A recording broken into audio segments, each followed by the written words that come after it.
A very good evening and welcome to our second night of Carabao Cup action from round two. Seven more ties on the way for you tonight, including our focus game, our commentary game of Nottingham Forest taking on Newcastle in that All-Premier League tie. 6 games currently underway, 7:45 kickoffs amongst them, 5 of the 6 earlier kickoffs from 7:45, and Wolves-Burnley kicked off at 7:30 this evening, so that one will end earlier than the rest. All of those ties to be decided tonight. Following the conclusion of the full-time whistle between Nottingham Forest and Newcastle, we will have the third round draw for you this evening, which has a few stipulations which we will get into in just a moment that we can tell you about, because there's been a pre-draw. We'll get into the full details of it in just a moment. To confirm who's playing then tonight, Wolves take on Burnley. As I said, that's a 7:30 kickoff. They're into the 17th minute of that game. Still no goals between those two sides. And then the game's just underway at 7:45. FC Wimbledon take on Ipswich. Southampton head to Cardiff. Colchester welcome Brentford. Swansea take on Wycombe. And in an all-Premier League tie, West Ham take on Bournemouth. So a good mix of Premier League sides in there. 8 to be exact. 6 of our 7 ties this evening include a Premier League side, and the only one that doesn't is Swansea Wycombe. All the rest have Premier League involvement, and so far so good for the Premier League sides. All 5 of our Premier League sides yesterday went through pretty comfortably in the end in all of those fixtures, and I'm sure those clubs will be hoping for the same tonight. Of course, the third round brings with it extra excitement as well, and we'll talk about the draw in a second. This evening we'll also have Champions League playoff games. There are a few still to be decided. Dinamo Zagreb beat Carabao earlier this evening. They were already 3-0 up on aggregate going into that one. They won 2-0 on the night, so Dinamo Zagreb are into the Champions League. The other 3 games going on tonight: Red Star Belgrade, or Crvena Zvezda as they're known, against Bodo Glimt, Slavia Prague against Lille, and Slovan Bratislava taking on Midtjylland. In those, Bodo Glimt leading 2-1 on aggregate against Red Star, Lille 2-0 up against Slavia Prague, and it is a 1-1 between Slovan Bratislava and Midtjylland. And those teams fighting for a place in tomorrow's Champions League draw, the new draw, of course, the new format of the Champions League, and that's live tomorrow at 5 on LFS. To the draw that concerns us tonight then, the third round draw. So we'll talk you through the ball numbers. Of course, 32 teams for 16 ties in the third round, but let's first bring you up to date with what the draw rules are going to be, because it's quite complicated for this third round. Usually Carabao Cup draws are pretty simple, but tonight, not to be the case. Well, the third round draw rules are as follows. So to ensure there's no clash of fixture dates, conditions will be implemented during the third round draw to ensure a club participating in the Champions League does not draw a club participating in the Europa League. Because of those competitions, due to date clashes, the Carabao Cup is to take place in the same midweek that either a Champions League or Europa League game is to be played, those first rounds. So to make sure that neither of those two clubs competing in those competitions meet each other, these conditions have been put in place. So the draw consists, as I said, 32 clubs, 25 winners from the round 2 ties, and 7 Premier League clubs in UEFA competitions. Those 7 clubs are, of course, Chelsea are 1, then last season's top 4, Manchester City, Arsenal, Liverpool, Aston Villa, Manchester United, and Newcastle. Not Newcastle. I apologise. I've completely forgotten. Nonetheless, we'll tell you anyway. 7 Premier League clubs in UEFA competitions. That is as normal in the third round. 25 winners from round 2, and the 7 remaining Premier League clubs enter at this stage. There will be 2 bowls for the draw. Bowl number 1 will consist of the 6 UEFA Champions League and UEFA Europa League clubs. That is not including Chelsea. They are in Conference League football, but they are not in this due to the fact that the Conference League doesn't start till October, so there's no issues with dates there. In Bowl 2 will be the consisting of the remaining 26 clubs, so the 25 winners from round 2 plus Chelsea, who will enter in this round, and the 6 other clubs that are involved in Champions League or Europa League will be in Bowl number 1. A pre-draw has been done already. We'll get you the results of that pre-draw in a moment. I've decided to decide home and away positioning for clubs in Bowl 1 for the first 6 ties of the draw. The first 6 ties will be drawn by alternating between one club from Bowl 1 and one club from Bowl 2. So to make sure there is pure kind of simplicity with it, a club from Bowl 1 already decided whether it will be home or away, so they will come out first, and their position will have already been predetermined, and they will be picked out against one of the 26 clubs from Bowl 2. The 10 remaining ties after the first 6 will be drawn from Bowl 2 only, because that will be where the rest of the clubs are. If that makes any sense to you. It took a long while for me to get my head around it. Let's have a look then at that pre-draw. So this is the way it will work. These are the kind of positioning for the first 6 ties. So the first 2 balls that will be picked out, the first ball will be picked out of Bowl 1, which will be a Champions League or Europa League team. They will be picked out and they will be at home for the first tie, followed by, in Bowl 2, a team from Bowl 2, the 26 clubs not involved in UEFA competition at Champions League or Europa League. That will continue in that positional all the way through those ties. So the first 4 balls out from Bowl 1, those Champions League or Europa League teams will be home, and then the next 2 they will be away. That is the condition for that. There are no other conditions for the rest of the draw. The other 10 ties after the first 6 ties will be done as normal. The first ball comes out will be at home, the second ball comes out will be away from home. That is the usual status. It's very complicated. It'll be more simple when we get to that point of the evening in the draw, but we have to stipulate that before kick-off tonight. And those are the ball numbers. We'll go through them a bit later on. Of course, 26 to 32 are all ties to be decided tonight, so we will, of course, update those when that comes around. Key figures: Arsenal are ball number 1. They're in Champions League. Aston Villa, ball number 2. Holders Liverpool are number 16. This evening, they're also in European competition as well. City and United are 17 and 18. Of course, Tottenham are the other European side. I couldn't remember them earlier on. They're ball number 23 as well. So, there we go. Fascinating. Very complicated for no apparent reason this evening.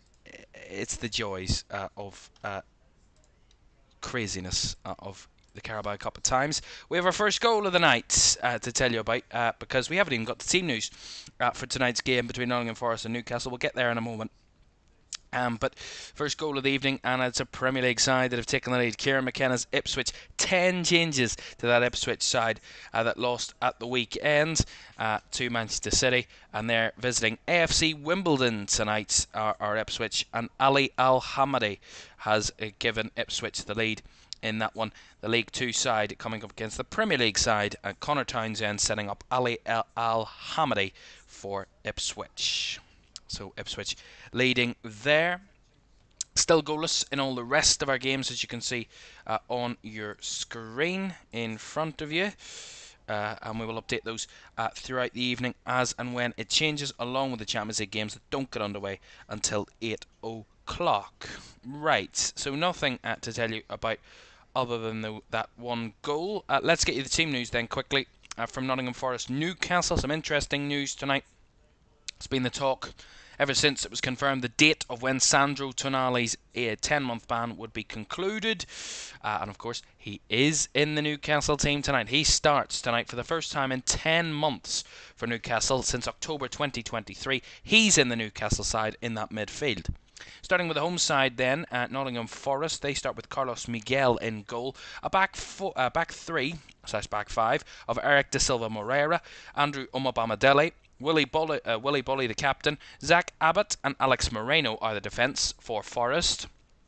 In midfield is Nicolas Dominguez, and former Newcastle player Elliot Anderson starts after joining from Newcastle to Nottingham Forest this summer. He starts in midfield with Ramon Sosa off the left, Jota Silva off the right, and Taiwo Awoniyi starts up front for Forest. Turner, Sangare, Williams, Wood, Hudson-Odoi, Toffolo, Alanga, Milenkovic and Perry all on the bench for Nuno Espirito Santo's side.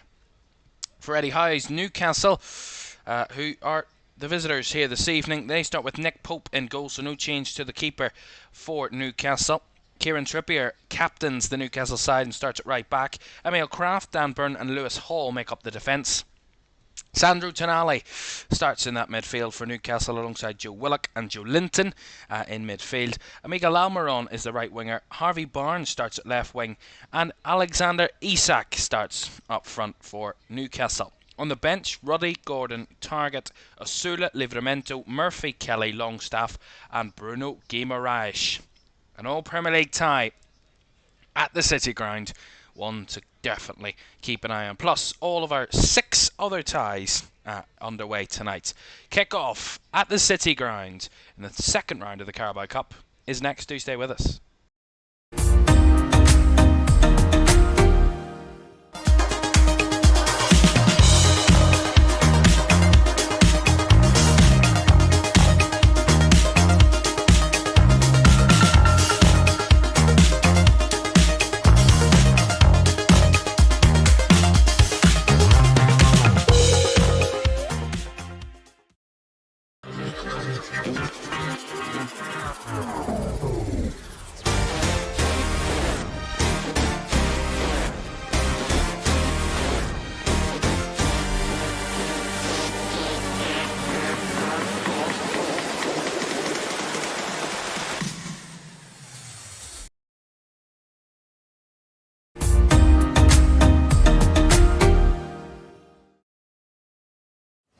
Welcome back to Carabao Cup Live. Kick-off in just a few minutes in our 8 o'clock game tonight in that All-Premier League tie between Nottingham Forest and Newcastle at the City Ground. 6 games, as I mentioned, underway a bit earlier on. We have another goal to tell you about, and it's another Premier League side travelling to lower league opposition that have taken the lead. Ipswich were one up a bit earlier on, and it is now Southampton that have taken the lead away at Cardiff City. Mateus Fernandes opening the scoring there for the Saints. And that is their first goal that they have scored this season. They have failed to score in their 2 Premier League games so far, and that is their first goal of the domestic campaign. Southampton lead at Cardiff by 1-0. Of course, we'll keep you up to date with all the scores from around the grounds this evening. It's a bit easier than the 18 ties from last night for you to keep our eye on and to keep our heads around. All the scores down the left-hand side of your screen, as always. And I'll be updating you right throughout the night on those for you. It's ready to go underway. The players will just come into the centre circle, as has been the case for as what happened last night at all the grounds and has happened throughout the second round of the Carabao Cup. We remember a great footballing man in Sven-Goran Eriksson, who passed away on Monday after a long-term illness of terminal cancer at the age of 76. We take a moment to remember Sven-Goran Eriksson.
A wonderfully observed moment of applause there at the City Ground to remember Sven-Goran Eriksson.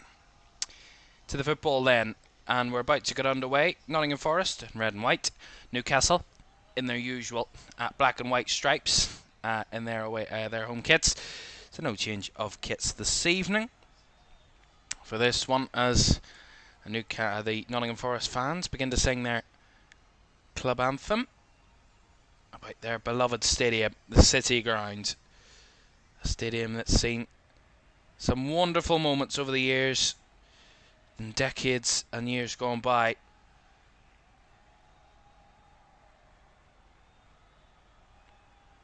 Always brings goosebumps, the noise and atmosphere inside this stadium. So they're ready to get underway then for this one, round 2. This is our final round 2 tie, and we're so excited to see which of these two teams can progress. Of course, whether it's an ambition of either of these two clubs to go for this trophy this season. Of course, Newcastle got to the final a few years ago, and they're in here early on. Isak, the ball palmed out, and the follow-up is in. Joe Willock, the first attack of the game, and Joe Willock with a tap in gives Newcastle the lead. Shocking from the Nottingham Forest defence. Isak has the shot saved by the keeper, and Carlos Miguel palms it right back out into the 18-yard box, and Joe Willock is there to tap in. You'll not score an easier goal than that if you're Joe Willock. And it's just one ball in behind for Alexander Isak. Takes the strike low and hard at Carlos Miguel, and a lovely ball by Miguel Almiron. And then Isak just unleashes that rocket of a strike with his right foot. Too much for the keeper to hold on to. Just parries it into the danger zone. And Joe Willock there just to tap it in. Fabulous start for Newcastle. Dreadful start for the home side. Find themselves 1-0 down in a matter of seconds. Wow. They always give us excitement, don't they? Always. Now Nottingham Forest want to respond quickly. Awoniyi's gone in behind, but that was well ushered back to Nick Pope by the Newcastle defence. Something the Nottingham Forest defence should have done for their goalkeeper.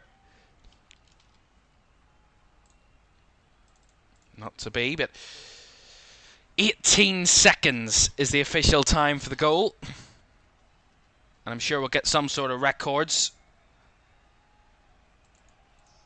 that we'll hear about throughout the evening.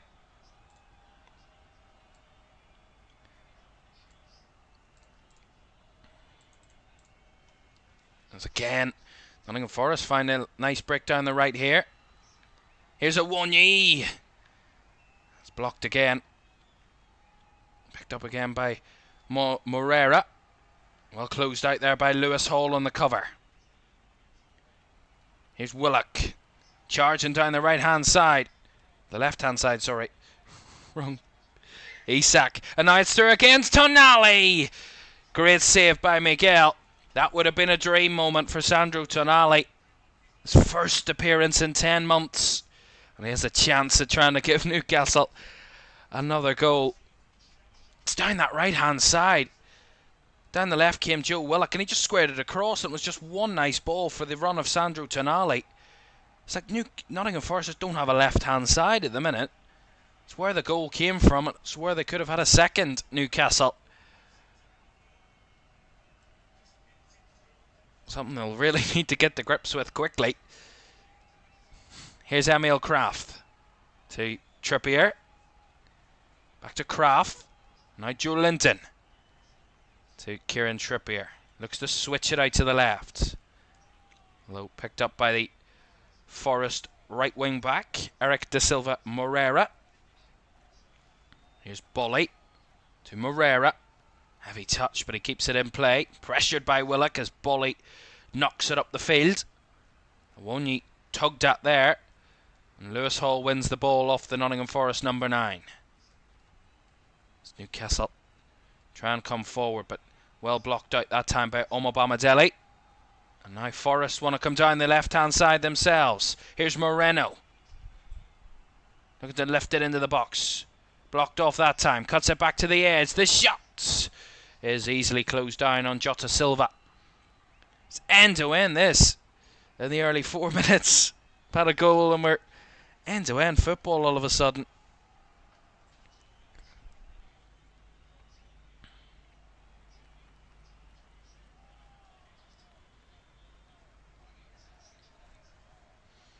Miguel goes long. Lovely tick down there by Silva. Well closed out. There's Dominguez to pick up the loose ball. Feeds it out to Jota Silva on the right here for Forest. Jota Silva's cross, and the header is over the bar by Taiwo Awoniyi. This game's got some pace about it. Really quick tempoed start here at the City Ground. Of course, Nottingham Forest responding to that, conceding that early goal. We see Sandro Tonali's chance again. It's Joe Willock just plays a ball straight across the midfield. Isak feeds it beautifully through the lines, and Tonali just makes a run on the right flank. No one again there for Nottingham Forest point of view. Just completely a gaping hole. And luckily, the goalkeeper did make a good save this time and made sure it didn't come to any other player in black and whites. Carlos Miguel thrown right into the deep end early on here for Nottingham Forest. A 25-year-old Brazilian joined the club for £3.5 million from Corinthians this summer. He's making his first Nottingham Forest appearance tonight. His debut for the club, and what a way to make your debut in such dramatic fashion early on, as Isak's won a free kick here for Nottingham Forest. For Newcastle, sorry, in the midfield. See this again. It's just a challenge by Omobamidele. Yeah, he just slides down the left Achilles of Isak there. It's a foul, nothing more. Accidental. Couple of goals to tell you about. Cardiff have levelled things against Southampton at the Cardiff City Stadium. Big goal, Ruben Colwill. I don't know if he is related to Levi Colwill, the Chelsea defender, but he might be. Who knows? Ruben Colwill has levelled things for Cardiff in that one. So the Premier League side not ahead for very long. And in the very early kick-off between Wolves and Burnley, there has been a breaking of the deadlock. And Wolves who lost by 6-2 at the weekend against Chelsea. Well, they're looking to redeem themselves in the Cup tonight, and they have taken an early lead. Gonzalo Guedes with the goal to give Wolves the lead against Burnley. So it's Wolves 1, Burnley 0. Here's Harvey Barnes. Finds Isak. Does really well to swivel his way around Nicolas Dominguez. And ultimately goes out for a Newcastle throw on the left-hand side. I do apologise. I've just seen your chat now. British Banana. One of the more obscure names that we've had on the channel. Who do you think will sign Osimhen? I've no idea. Well, there has been Saudi links. Chelsea want them. I mean, who did Chelsea not want, to be honest? Here's Awoniyi. Just a moment. Down the left-hand side. Ball chipped into the box, and Silva has his header cleared off the line. Very close again there. Here's Dominguez. Out to the left flank. Comes Sosa. Certainly Nottingham Forest have responded really well to going behind. But one or two opportunities themselves up front to try and get that leveller. Jota Silva's certainly one of the best there for a moment. Here's Dominguez. Anderson. I'm going to switch it out to the right-hand side. Lovely ball taken down by Moreira. Flick back on by Silva, and Moreira. Challenge there. Referee says no penalty, and it will just be a corner to Nottingham Forest. And the man who scored for Newcastle has just gone down here after that challenge. So we'll just see this again. It's De Silva, Moreira. Yeah, I think when Joe Willock makes the challenge, Moreira comes down on him, and I think on top of him might have injured Joe Willock there. So I'm sure he'll get a bit of treatment for the moment. But just seeing Jota Silva's chance again. Lovely ball off the left-hand side, and Silva popped up with a header. More of a looping header, and just as it came back down, Dan Burn cleared it off the line to deny Forest an equaliser. Joe Willock is receiving treatment at the moment. Still goalless in 3 of our games this evening. Colchester and Brentford, Swansea, Wycombe and West Ham, Bournemouth, all without a goal so far.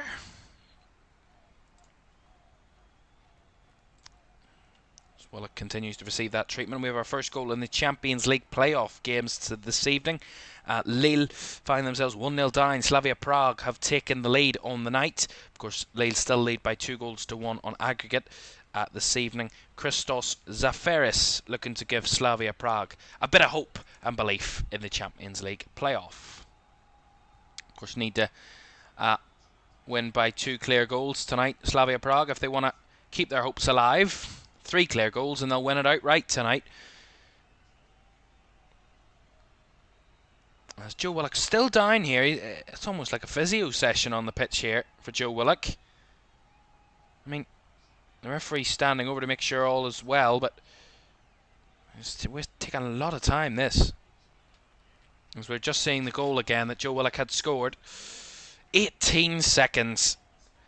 I don't know what the quickest ever goal scored in Carabao Cup history is. I'm sure we'll find out soon enough, but 18 seconds wouldn't be far off it.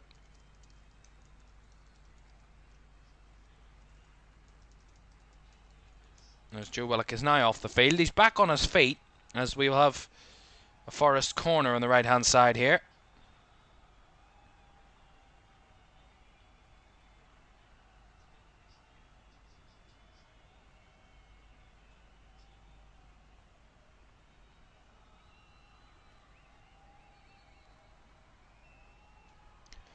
Cross comes in from the right hand side and cleared away. Not fully though. The shot well charged down by Abbott. And now Newcastle want a counter. The referee says there's no foul in there on Harvey Barnes. He wanted the free kick, but the referee said no. And Forest won the ball back fairly, according to the man in the middle. The referee this evening, by the way, is not John Brooks. It says on my sheet John Brooks. That's not John Brooks. I know John Brooks. It's not him. I think it might be Sam Allison, if I'm not mistaken. Nonetheless, the referee's not a big point. Hopefully not, anyway. The referees were a big point in Newcastle's Premier League game at the weekend.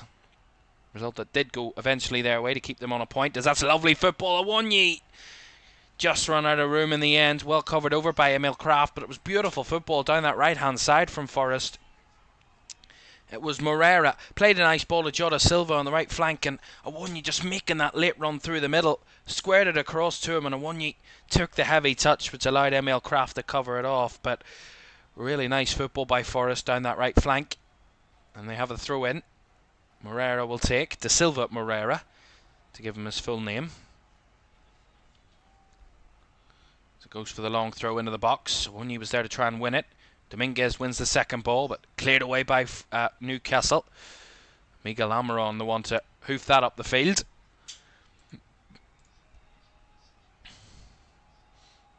Bolly. Right to De Silva Moreira. Dominguez, back to Willy Bolly. All the way back to Carlos Miguel. Chip it into midfield, flicked on by Silva, finding Awonyi. Forest wanting to break again. Here's Moreira down the right hand side, looking for options. Breaks into the box himself, cuts it back to the edge, but well closed out that time by Miguel Almiron. And Almiron wins himself a free kick after running into trouble. And fouled by Jota Silva. See that again. Loose pass. Wasted pass, ultimately by De Silva Moreira. Just cut it back, but the man he was trying to cut it back to, Jota Silva, was marked, and Miguel Almiron stole it away and ended up winning the free kick for Newcastle. And it looks like Newcastle are going to make a change here as well. Joe Willock's night may be over, as Bruno Guimaraes is getting ready, and Willock is down again. So certainly an interesting 14 minutes of a cameo for Joe Willock.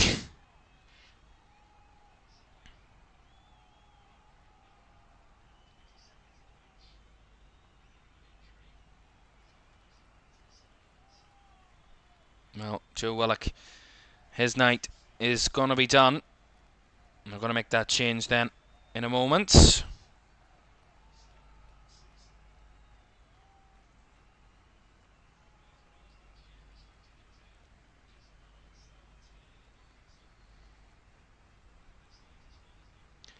And as he walks up off the field, gets applauded by the travelling Newcastle support.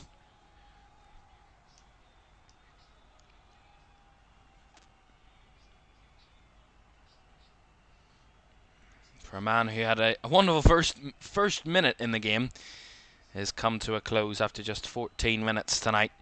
And you can see the frustration on Joe Willock's face. Got a very frustrated figure.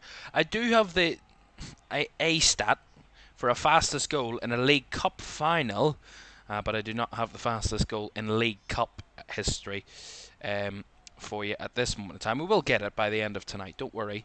But the fastest goal in League Cup final history was 45 seconds. John on a reset for Liverpool against Chelsea when Liverpool lost that final 3-2 in 2005. Here's Harvey Barnes. Cuts in off the left-hand side. Looks to feed it on to Joe Linton. Finds it to Hall, and Hall across. But hits one of the red bodies, the bodies in red in there, and Forest clear their lines. 15 minutes gone. It's almost like we've played a whole game inside the first 15 minutes. We have another goal at the Cardiff City Stadium this evening between Championship Cardiff and Premier League Southampton. And the Premier League side took the lead early on. Cardiff levelled before Southampton are back in front again. Samuel Amayo has retaken the lead for Southampton. It is Cardiff 1, Southampton 2. It's Guimaraes. Tonali passes the ball to an opponent right away, and Newcastle will win the throw-in though. Bruno Guimaraes celebrating there at winning that throw-in. He gets a response from the travelling fans who sing his name. Certainly been a chaotic, dramatic start to this second round tie here at the City Ground.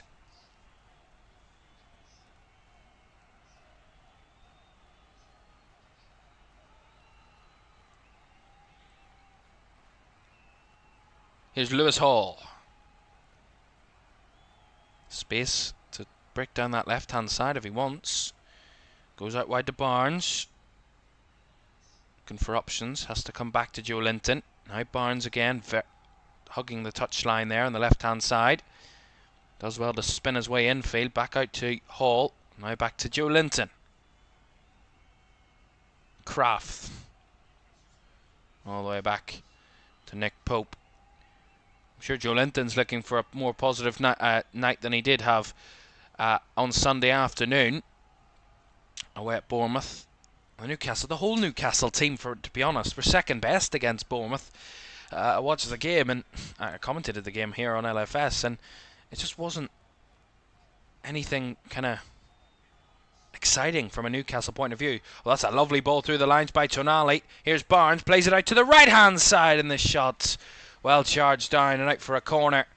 Good goalkeeping again by Carlos Miguel, who's been called into action multiple times, and it was a Miguel who had the shot. Miguel Almiron. Lovely ball through the lines by Tonali. And Barnes just spots Miguel Almiron, breaking off the right-hand side, driving in field, feeds it out to the right winger for Newcastle, and the strike straight down the throat of Carlos Miguel, who has to parry it behind for the corner. Such pace on it. Left-footed delivery from the corner. Back post, Joe Linton. Couldn't keep it down. And the keeper, Miguel, comes to gather. Well, one interesting point about Carlos Miguel. There's a man at 6'6" on the field tonight, Dan Burn. He's not the tallest man on the field tonight. Carlos Miguel is 6'8". If you want a goalkeeper who can touch the top of the crossbar with his whole hand, Carlos Miguel is your man. 6'8", 204 centimeters, 2 meters and 4 centimeters tall. That is nuts, incredible. Certainly won't be lacking to cover the whole goal with the length of the goalkeeper.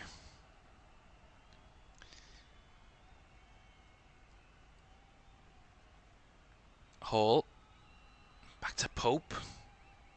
Oof, threaded that one through the lines just about as Forrest had the press on. Finds Kieran Trippier.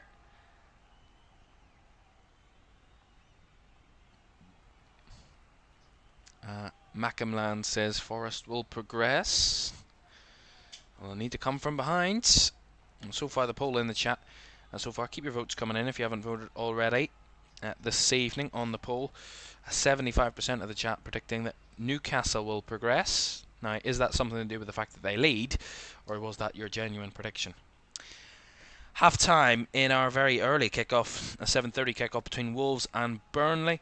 In that tie between the Premier League side and the Championship side, and it is Wolves who lead Scott Parker's team by 1-0. Gary O'Neill, the Wolves head coach, and Wolves looking to get their first domestic win of the season after they have lost their first 2 Premier League games, and they lead 1-0 at the break. Burnley, who suffered their first defeat of the season at the weekends, away to Sunderland, as Newcastle won a free kick there, took it quickly as Guimaraes was pulled.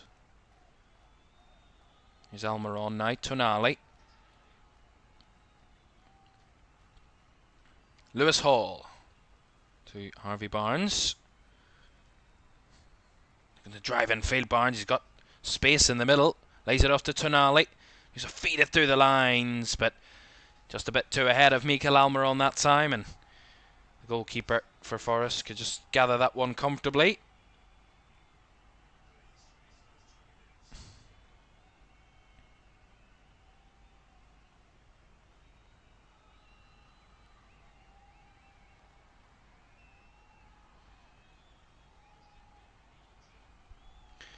Forest try and come up the left-hand side. And to be honest, the game is quite even at the moment.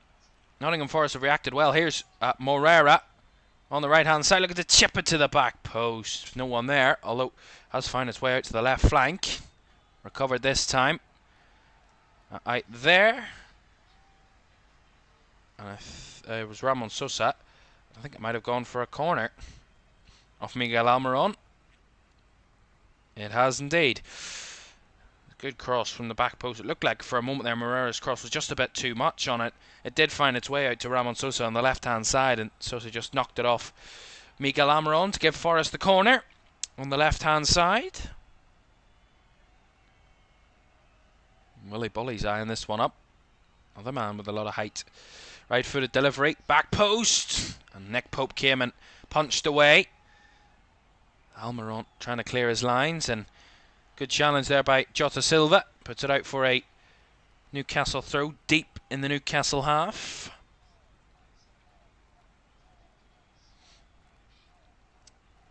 Jota Silva, 25-year-old Portuguese.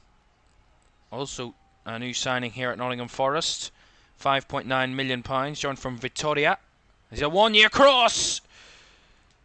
And from that Newcastle throw-in, Forest had a chance themselves. The cross was cleared away eventually. Feels like anybody can score at any moment in this game. Can't take your eye off it. Here's Abbott. Elliot Anderson now. Dominguez through the lines. Elliot Anderson.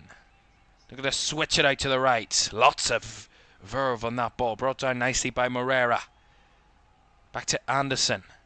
Anderson to lift it in, but too low, couldn't get past Guimaraes, and Dominguez hampering the ball in the midfield, giving it straight to Newcastle. Here's Joe Linton, finds the ball in behind. Here's Barnes on the run. He's got Isak in the middle. Barnes cuts it back. Joe Linton the edge of the box, and just a bit too high and wide there from Joe Linton. It just looks like every time Forest are up the field, Newcastle can thread a nice ball in behind. It looks like Forest are committing too many bodies forward. They've got a back three, but it looks like whenever they press forward and push forward, there's always a gap, either the left or the right-hand side of the back three, where there's a gaping hole in the Forest defence. And Newcastle are really exploiting it. And it took them 18 seconds to to exploit it and to get a benefit out of it, and they're continuing to find those little gaps. Well, they're not little gaps, they're gaping holes, but continuing to thread those balls into those areas and causing Nottingham Forest a threat. Big problems.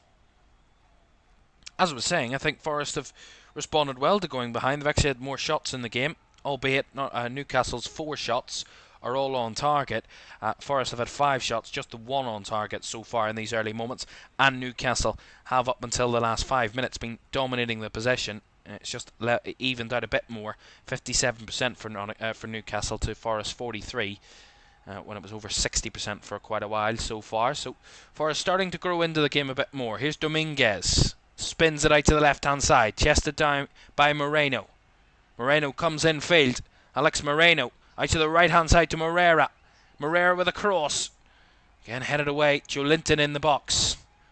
Back to Sosa. He just gets his feet in a muddle, but plays the ball off, and Elliot Anderson skies that one into the crowd.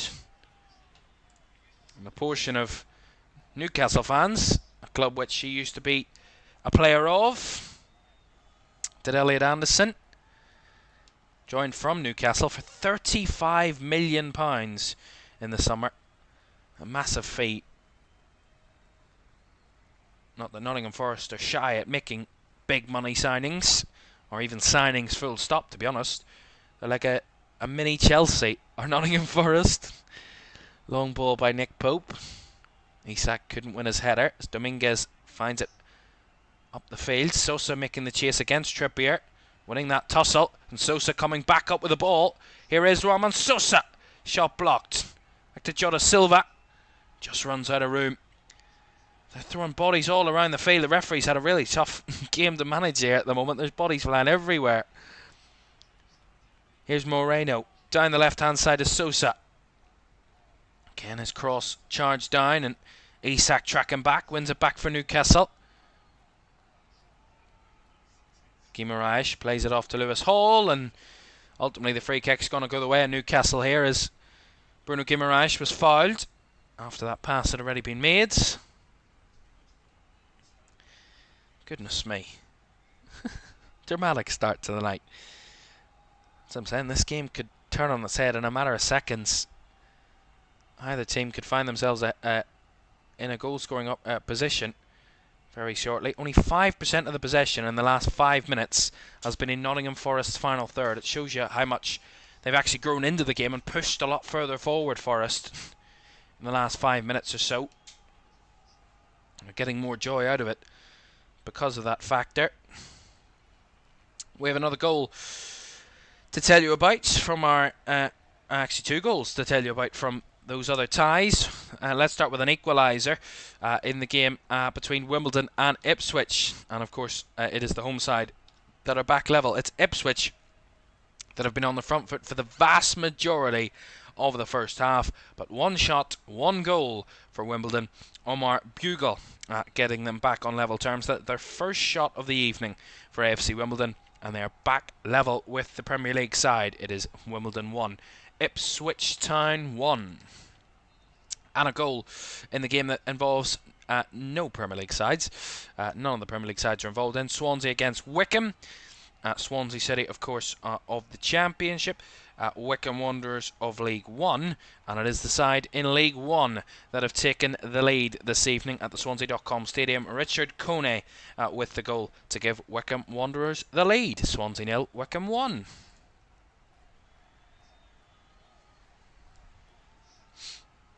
Here's Moreno down the left for Forest. Has to come back on himself as he was closed out of space there, and real tussle for the ball. Well won back by Newcastle. Almiron, as Guimaraes was given not a single second on the ball there as for Newcastle win the throw. A goal in the Champions League playoff games to tell you about. Red Star Belgrade and Bodo Glimt. I did tell you that it was 2-1 to Bodo Glimt on aggregate before the evening, and Red Star Belgrade are back. Have taken the lead on the night, making them back level on aggregate terms this evening. It is Crvena Zvezda, or Red Star Belgrade, 1, Bodo Glimt 0 on the night, 2-2 on aggregate. So a tight battle there in that one. Here's Moreira to take this throw in for Forest on the right hand side. I looked away for a matter of 20 seconds and we had a throw in on one side, and now we have a throw in on the opposite side for the opposing team. Crazy. A goal just on the verge of half time in another one of our games that was 0-0 this evening, involving League 2 Colchester against Premier League Brentford, and it is the visitors, the Premier League side, have taken the lead. Thomas Frank's side beaten by Liverpool at the weekend, 1-2-1 at Crystal Palace in their first Premier League game of the season, and want to progress in the Cup. And Keane Lewis Potter, who had one or two good chances against Liverpool at the weekend, has given Brentford the lead against the League 2 side. Colchester 0, Brentford 1. Here comes Harvey Barnes for Newcastle. Down the left-hand side, and Elliot Anderson staying with him all the way. Barnes plays it back to Hall. Space to roam in that midfield. Chips it out to the right-hand side, but too much to try and find Kieran Trippier. It goes out for a Forest throw. 30 minutes gone. Newcastle leading Nottingham Forest by a goal to nil. At 18 seconds goal from Joe Willock. And he's on the bench, Joe Willock, now, after having to go off through an injury after just 14 minutes in the game. And there might be an issue here for Sandro Tonali. And it's just something about his... Looked like he was holding his torso area there.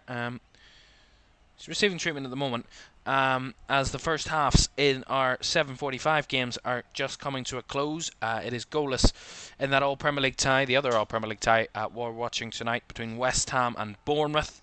It is still goalless there at the London Stadium. Julian Lopetegui and Andoni Iraiola's teams there. Nothing to separate those two. It's the only goal game so far this evening that is remaining 0-0, and that is the score at the half. As Tonali received that bit of treatment, he has to go to the sideline before he can be waved back on by the referee. For the moment, after he did receive that treatment.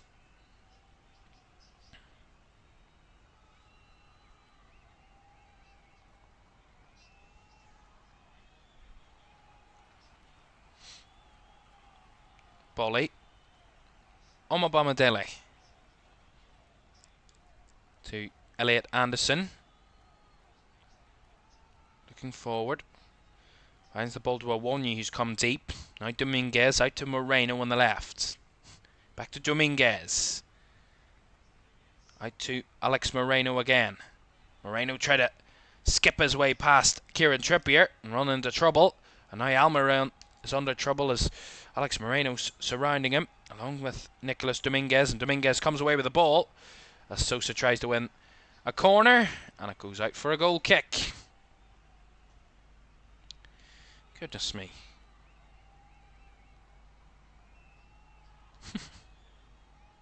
And Tonali back on the field there.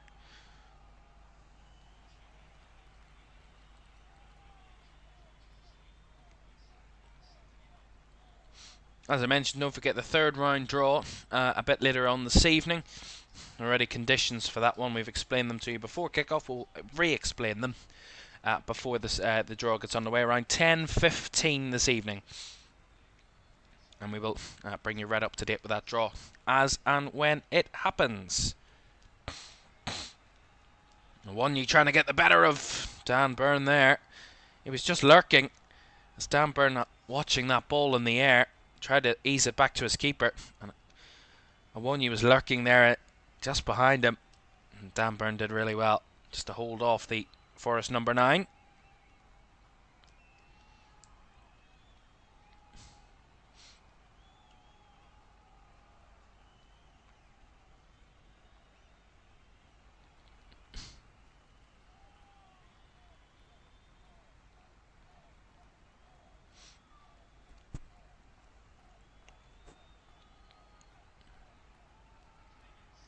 Dominguez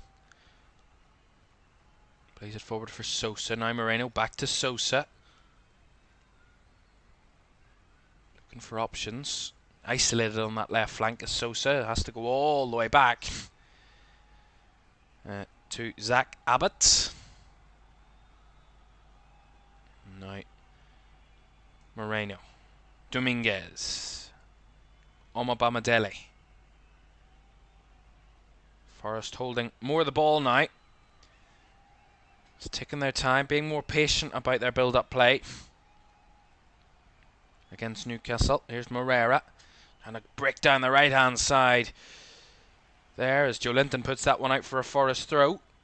Taken quickly. Again, Jota Silva muscled out of the way by Lewis Hall as Newcastle have the ball back now. Guimaraes Out to the right-hand side for Trippier, who's chasing to keep it in. Does keep it in, but doesn't keep possession. As it's won back by Newcastle fairly quickly. And now Tonali down the right-hand side. Finds Almiron. Up against Abbott. Almiron finds Isak now. And charged down well by Forest, who got lots of bodies around Alexander Isak there. And the ball is back with the Nottingham Forest goalkeeper, Carlos Miguel.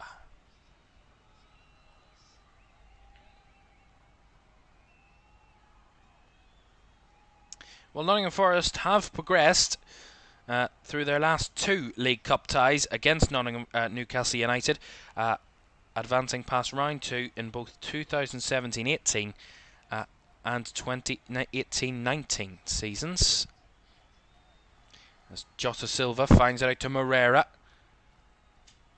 Bodies in the box here for Forest. Moreira trying to measure up a cross, but never got the time to put the cross in, and ran out of room in the end. Goal kick to Newcastle. Well, despite that recent good record for Forest in the Cup against Newcastle, Newcastle have won on their last 2 away trips to Nottingham Forest, and it could be 3 in a row at the City Ground. For the first time, if they win tonight, it would be 3 in a row. For the first time since December 1922, 102 years ago. That's when they won 4 in a row away at the City Ground. Did Newcastle back then? I love a good stat like that. Here's Awoniyi. Finds Jota. Now Moreira. Back out to Jota. Looking for the early cross. Blocked by Lewis Hall. Last touch off the Newcastle left back. Throw into Forest.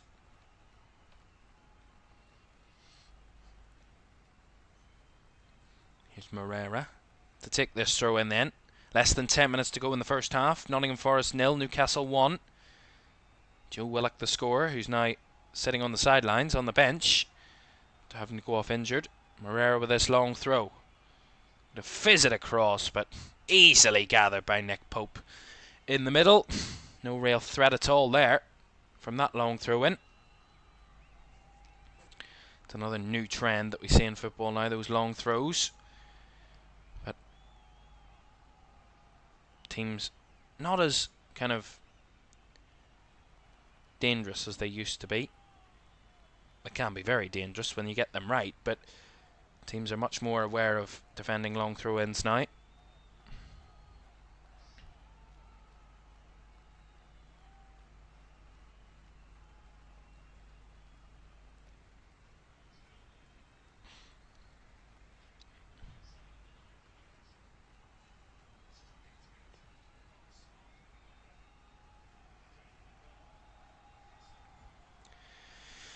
Forest have a throw in down the left hand side. It's certainly been a game where Newcastle, similar to maybe their 2 league games so far, where they've started the better team but kind of faded as the game's gone on, and this one again is threatening to become exactly like the other 2 games, where they've started the better of the 2 teams but ultimately just faded away as Awoniyi gives away a free kick there.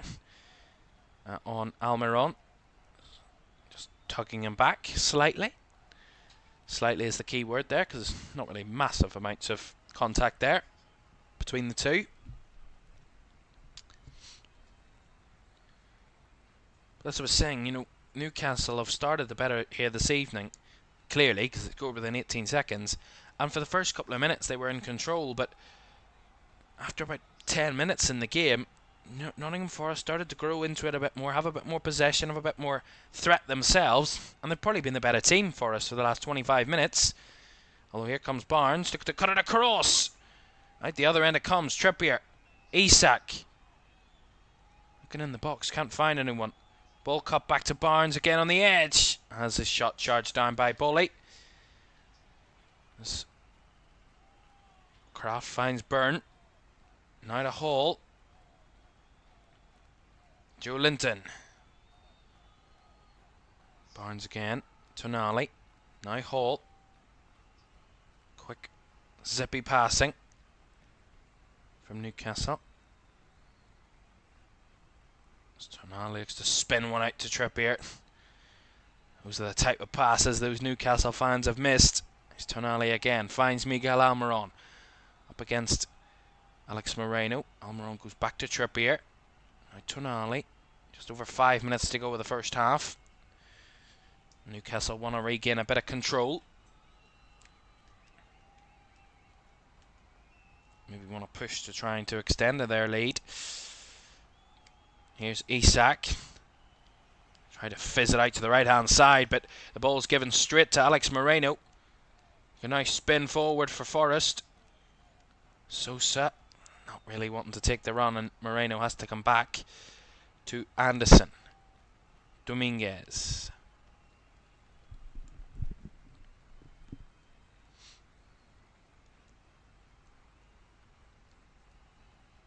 Back to Abbott.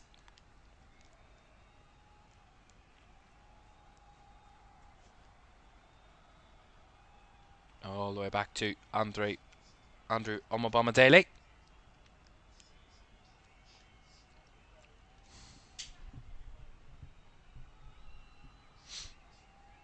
Ball goes long again. Forrest trying to battle for those 50-50s as Joe Linton just about gets it away, as Barnes thought he'd handled that one, but Forrest pick up the ball anyway. So it goes unpunished, as there will be a throw in to Newcastle.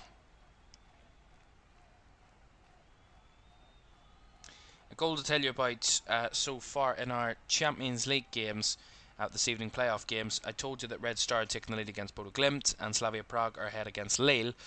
But what I haven't told you is that other game between Slovan Bratislava and Midtjylland. There's been 2 goals there. Bratislava took the lead, Marko Tolic, and just 8 minutes now later, Aral Simseir has level for Midtjylland. Remember, whoever wins on the night will be the ultimate winner, because they're level on aggregate heading into this evening. So an outright winner will be found if we get a winner on the night. At the moment it is 1-1, so still very much in the balance. Those final 3 places for the Champions League main stage are still open, and all still to be decided ahead of tomorrow's draw. Lovely work from Awonyi. Shoves his man out of the way, tries to play it through to Jota Silva, and Nick Pope anticipated that well and cleared his lines comfortably. Sweeper keeping at its best, that from Nick Pope.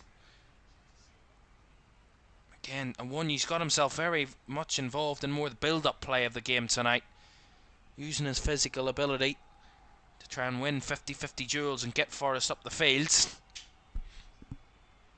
As Jota Silva spins away from his man, and we'll get the free kick. Fouled by Lewis Hall there was Jota Silva. Free kick to Nottingham Forest.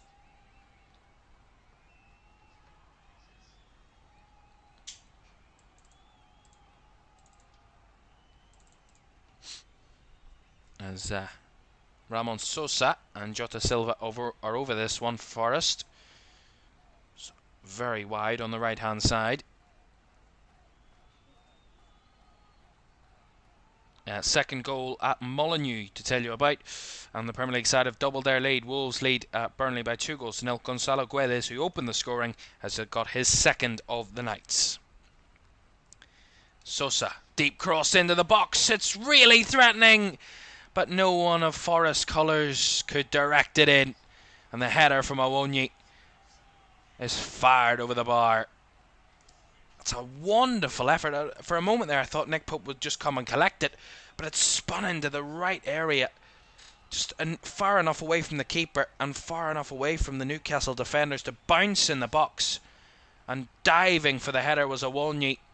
If he just directed that down, it would have been 1-1. He was onside at the back post, and there were 3 bodies throwing themselves at it there for Forest.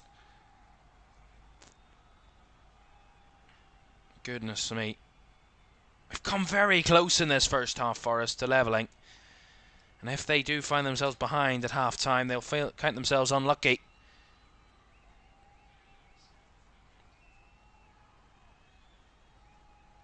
Awonyi tried to chest down there again. Forest doing well in those battles. Here's Tonali. Down the right hand side comes Almiron.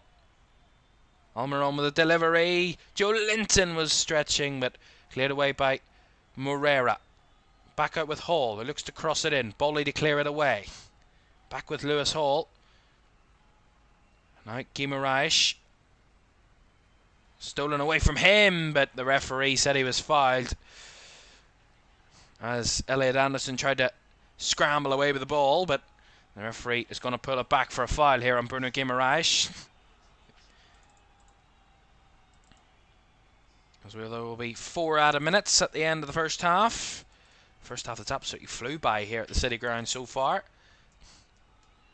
Yeah, and he just is tugged back there. He was Bruno Guimaraes. Dominguez there just grabbing a hold of him.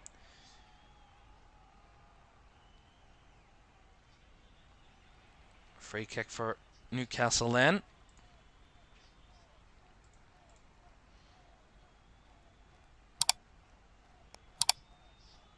Trippier over this free kick. It's quite a long distance out. You'd have to say about 35 yards, 40 yards. More than that, probably. About 40 yards, yeah.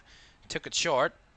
It comes all the way back to Trippier in his own half now. He has to rescue and messes it up, but luckily it bounced back to Nick Pope, who was trying to toy with the Sosa there.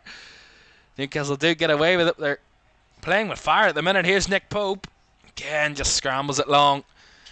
That was a calamitous free kick from Newcastle. They played it short, ended up in their own half, and it all ended up back with their goalkeeper who had to knock it long. I mean, may as well not have had the free kick ultimately. Dealt with that dreadfully.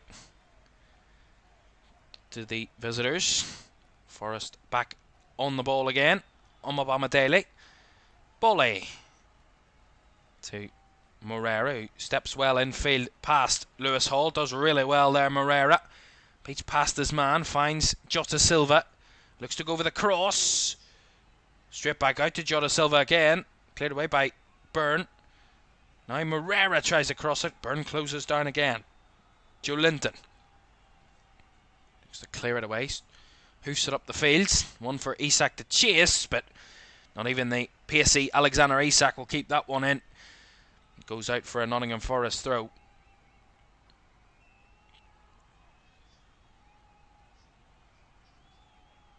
Of course, Eddie Howe in conversation with his backroom staff to have a chat about what's going wrong for Newcastle, because similar ideas in their league games, starting well but just falling away as Moreira wins a free kick here for Nottingham Forest. Anderson.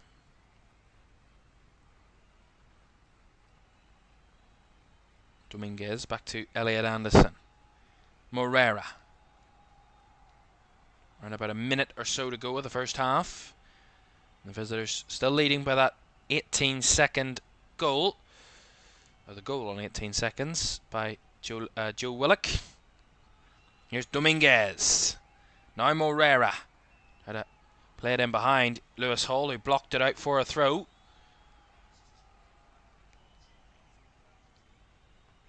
I think the Forest clean up their kind of final ball, their last touches. They'll certainly find themselves much more threatening in front of goal tonight. Everything, their approach play looks really nice so far. Here's Omobamadele to make a run forward. Does keep the ball. Tries to do a couple of turnovers there as comes all the way back to Zach Abbott. He made a dangerous run, Andrew Omobamadele, and he would have been cursed to death if it had given away the ball, but he kept the ball just about with a couple of spins and bits of skill. As Bruno Guimaraes gives away a free kick to Dominguez. It's a keen battle between those two. It will continue surely throughout the night. As the first half comes to a close. A first half where Newcastle are ahead, but only narrowly. And after just 18 seconds they find themselves in front. Almost exclusively ahead for the whole of the first half. But it's been Nottingham Forest that have responded fantastically well to going behind. And probably if they could finish their dinner, they should be at least level in this game. They've had the better of the chances and the better of the play. But it is Newcastle who lead at the break. Nottingham Forest 0, Newcastle 1. Analysis on the way next.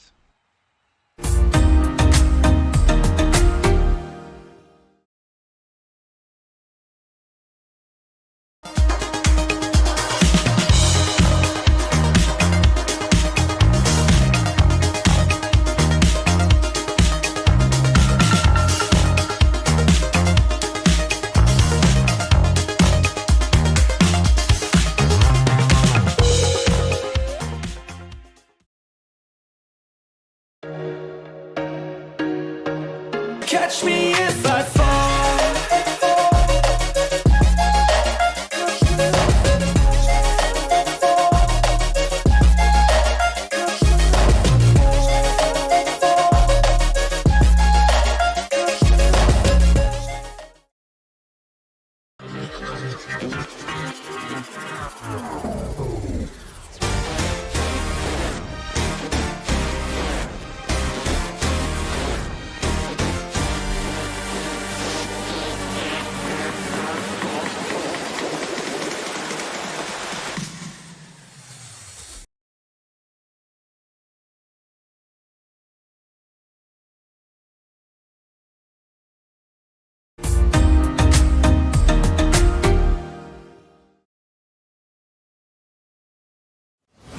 Welcome back to Carabao Cup Live. The second round still underway this evening. 7 ties to conclude the second round before we find out who will play each other in the third round. A bit later on, the draw coming up after the full-time whistle in our game between Nottingham Forest and Newcastle, with the visitors lead by a goal to nil at the half. On the other games, Wolves leading Burnley by 2 goals to nil.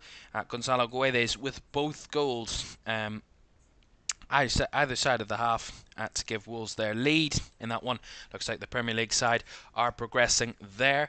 It's a bit more of a struggle for Ipswich Town and Kieran McKenna's side, who have travelled to AFC Wimbledon. The League 2 side did find themselves behind Ali Al-Hamadi, giving Ipswich the lead before Omar Bugle just before half-time level things for Wimbledon, and that is still the scoreline as they get the second half underway there.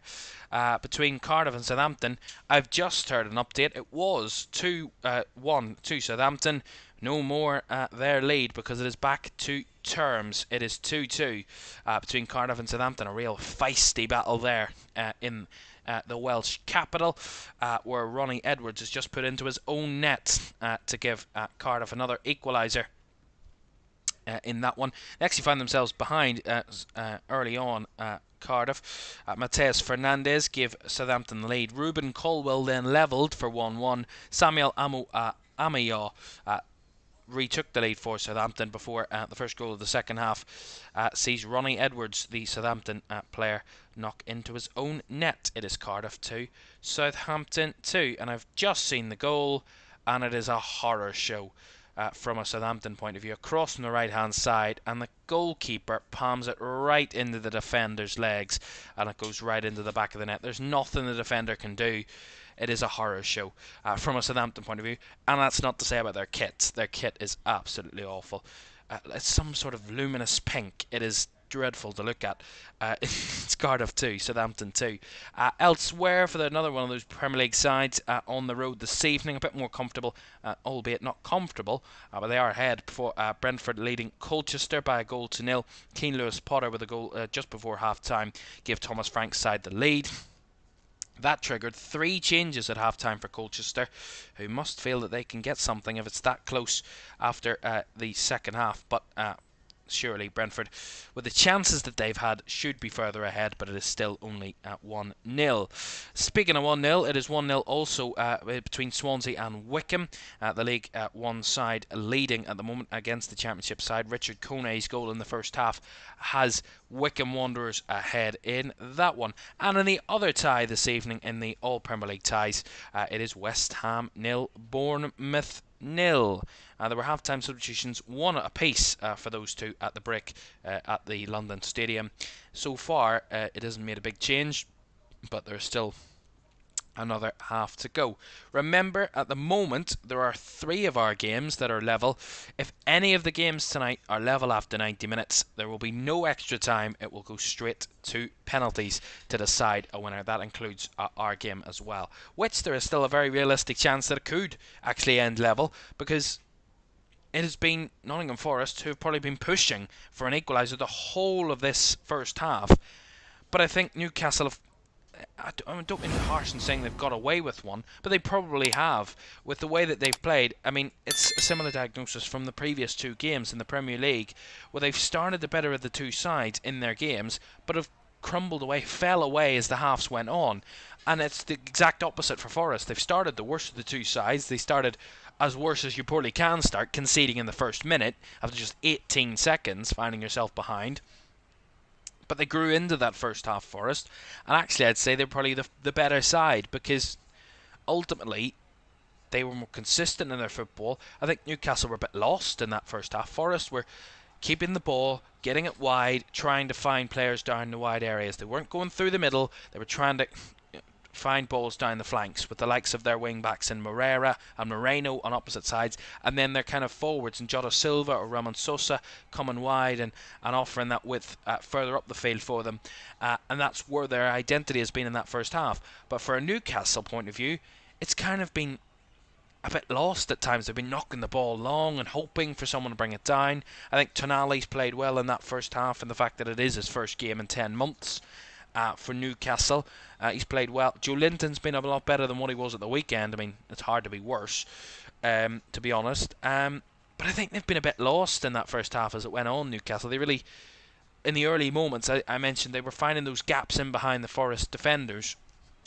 Because when their wing-backs were coming forward for us, they committed so many bodies forward and pushing so high up the field that all it took was one ball forward from Newcastle and they were in behind with the likes of a Harvey Barnes or a Miguel Almiron, etc., etc. And Joe Willock, that's where his goal comes from. Runners in behind the defence, and one ball by Miguel Almiron finds Willock, and they continue to find those passes, those kind of moments, a couple of times in that first half. But as Forest got to grips with it and took more control of the game, and Newcastle sat a bit deeper and even deeper as the half went on, they struggled to really find that out ball to really get them up the field. And it's not a coincidence that Nottingham Forest have probably dominated the final 20 minutes of the half, because Newcastle have been that deep. They've really struggled to get out of their own half on a consistent basis. And that's why I would say the home side are probably feeling a bit hard done by. I feel unlucky that they are behind at half-time, because they've certainly had the opportunities and enough of the ball and enough of the attack and play to be in this game and to be at least level. They've had more shots than Newcastle, Nottingham Forest, in that first half, albeit their finishing has been lacking. 8 shots, just 1 on target. Newcastle, in contrast, 6 shots, 4 on target. So that's something I'm sure Nuno will want to try and figure out at half-time for Nottingham Forest, as a way of trying to get them to be more accurate with their chances, because they're squandering what could be big opportunities to take advantage of what seems to be a pretty below-par Newcastle. I don't know what the problem is. It's now 3 games, or 2.5 games, where Newcastle have been good for 10 minutes, 20 minutes, but have fallen away and kind of fallen at a kind of business in the game. And it's going to come a point where if they keep going in this similar trend, they are going to lose. You're not going to keep winning by starting well and falling away in games, because teams will find a way past you, teams will find a way through. And Bournemouth took the lead against them at the weekend. They got back into the game and they did really well. But again, as they got their leveller, they fell away again, Newcastle. It seems like when they score, when they get a good chance, or when they're ahead, when they've got up in the game and just scored, they kind of lose that tempo, that momentum in the game, and they just can't keep it going. They can't keep it going to another level. And that's something I'm sure Eddie Howe will want to fix, and the likes of Eddie Howe and amongst them will want to fix at half-time. So, a narrow lead for visiting Newcastle, and now the game, I have to say it, the game at the Cardiff City Stadium is turning into an absolute thriller at the moment. Cardiff and Southampton, end-to-end football, each team scoring after another. Southampton 1 up, Cardiff levelled, Southampton went ahead again, Cardiff levelled again, Southampton are ahead once again. For the third time tonight, Southampton have taken the lead at the Cardiff City Stadium, and Cameron Archer, set up by the man who scored the first goal for Southampton tonight, Mateus Fernandes, who got the assist, and Cameron Archer has levelled. It is Cardiff 2, Southampton 3, and there's still quite a while to go, over 30 minutes to go, and it is 3-2 to Southampton. Another goal to tell you about between Wimbledon and Ipswich. Remember, I said the Premier League side were having a tough time of it. They were struggling to get anywhere in terms of adding a second goal in the game. They dominated the first half. Wimbledon equalised with their first chance in the game, and with their first shot in the second half, Wimbledon are now leading Premier League Ipswich. It is Wimbledon 2, Ipswich Town 1. Remember, every Premier League side last night went through. Of course, it's impossible for that to happen because there's 2 all-Premier League ties tonight. But every Premier League side that can go through, they're hoping can go through. But at the moment, it looks like Wimbledon are looking to cause an upset. It is Wimbledon 2, Ipswich Town 1. Kieran McKenna's side have had 78% possession, 8 shots, 2 on target. But with 2 shots in the game, Wimbledon have scored with both, and it is AFC Wimbledon 2, Ipswich Town 1. Wow, that would be a big shock if that were to happen. I said it was a cracker, and they're continuing to be goals galore at the Cardiff City Stadium. End-to-end football. Southampton have taken the lead 3 times, while Cardiff have just levelled it again. It is 3-3. What a game at the Cardiff City Stadium between the Championship side and the Premier League side. Alex Robertson with the latest goal for Cardiff. It's a dramatic half of football, and we've already had the same amount of goals in the second half as we did in the whole of the first half, so we're off to an incredible start to the second half, and their goals keep them coming. Cardiff 3, Southampton 3. Cardiff certainly not wanting to die and fall away off Southampton tonight. The Saints have to keep fighting for it if they don't want to be on the end of an upset tonight. But Cardiff are determined to cause that threat to them. Elsewhere, as I said, Brentford and Wycombe still 1 up in their respective games. Still 0-0 between West Ham and Bournemouth in their game. Wolves 2-0 up against Burnley there into the last 20 minutes of that game as well. The second half between Nottingham Forest and Newcastle, where it is the visitors that are leading by a narrow 1-goal scoreline. Second half's on the way next.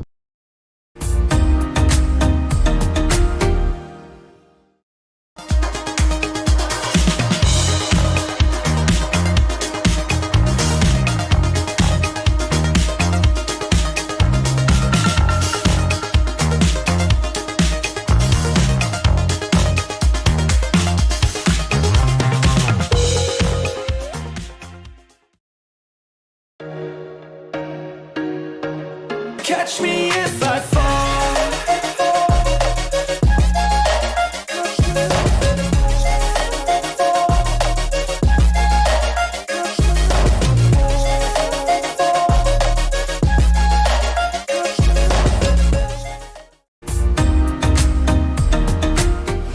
Welcome back to Carabao Cup Live, the second half at the City Ground, on the way in just a moment. Just enough time to tell you what's coming up on LFS tomorrow, as you just saw that advert for the Champions League, returning at the group. There we go. I said it. I knew I would say it. The group stage is the main stage of the Champions League, the new format of Champions League, the draw for which is tomorrow at 5 o'clock. We'll be live on LFS for that tomorrow afternoon, 5 o'clock, to figure out what way it's going to work. And on Friday then, on deadline day, we'll have updates from around the transfer stories on Friday, and we'll have a live game for you on Friday in the Championship, as Luton Town were beaten by QPR in the Carabao Cup last night. Well, they're looking to get their revenge in the league at Luton against QPR Friday night at 8 o'clock from Kenilworth Road. Right. Second half here at the City Ground, on the way in just a moment. But first, let's go back to the Champions League playoff round games. At the moment, the second half's getting underway there. Red Star Belgrade leading Bodo Glimt by 1-0 on the night, but it is 2-2 on aggregate.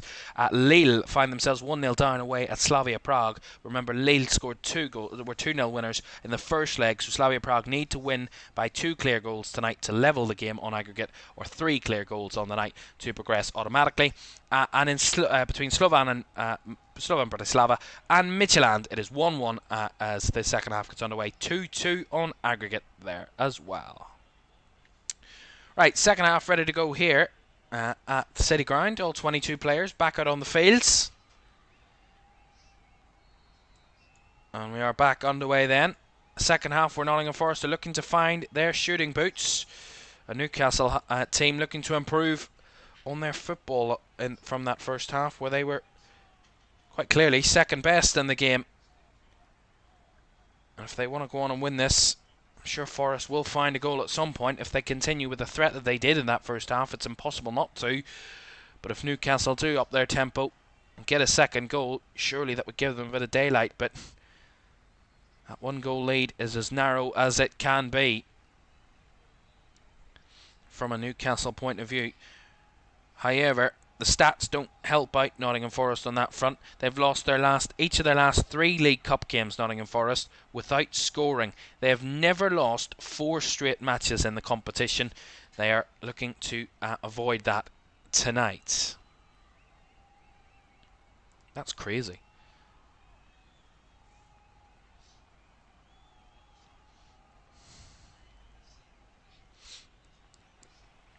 Newcastle got the throw in there. Forest intercepting, but Almiron there just in a bit of bother. Outstretched something there. Here's Tonali, as that ball just goes a bit wayward from Sandro Tonali. And a throw in goes the way of Forest. Topsy-turvy start to the second half there. Neither side able to keep possession for more than a couple of seconds. And the poll in the chat still open for you if you want to get your votes in, if you haven't voted already this evening, on who you think will progress to the third round between these two sides. At the moment, Newcastle still winning the poll, 67% of the poll so far. Do keep your votes coming in, greatly appreciated.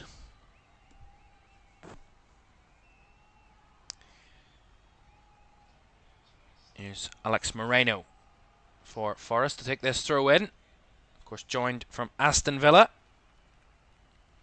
The 31-year-old Spaniard, on loan from Aston Villa, of course, until the end of the season. Anderson almost getting caught on the ball, just about keeping Forest in possession. Almiron was all over the back of him there, and now Isak's gone down, which the referee is going to stop the game. But I think there's much wrong with Isak here. Almiron's gone down as well. He's back to his feet, but they're like fallen soldiers here, the Newcastle players tonight. You see this again. It's Elliot Anderson just stretching, keeping the ball for Forest, and as he comes back after passing the ball, his foot just scrapes the leg of Alexander Isak. There's no malice in it whatsoever. Isak receiving a bit of treatment for the moment. And I've just seen an awful free kick at the London Stadium from Dango Ouattara for Bournemouth. Certainly not a good night for goal scorers at the London Stadium. Still 0-0 in that one. Only of our ties that remain goalless this evening. Every other tie has goals, at least one, that is. As Isak back to his feet.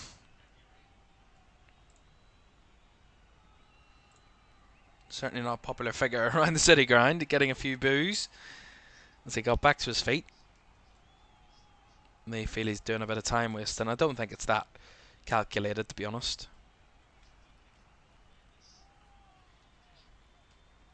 Omobamidele switches it out to the left-hand side. Too high for Moreno to gather, but the last touch was off Kieran Trippier. Will be a Forest throw.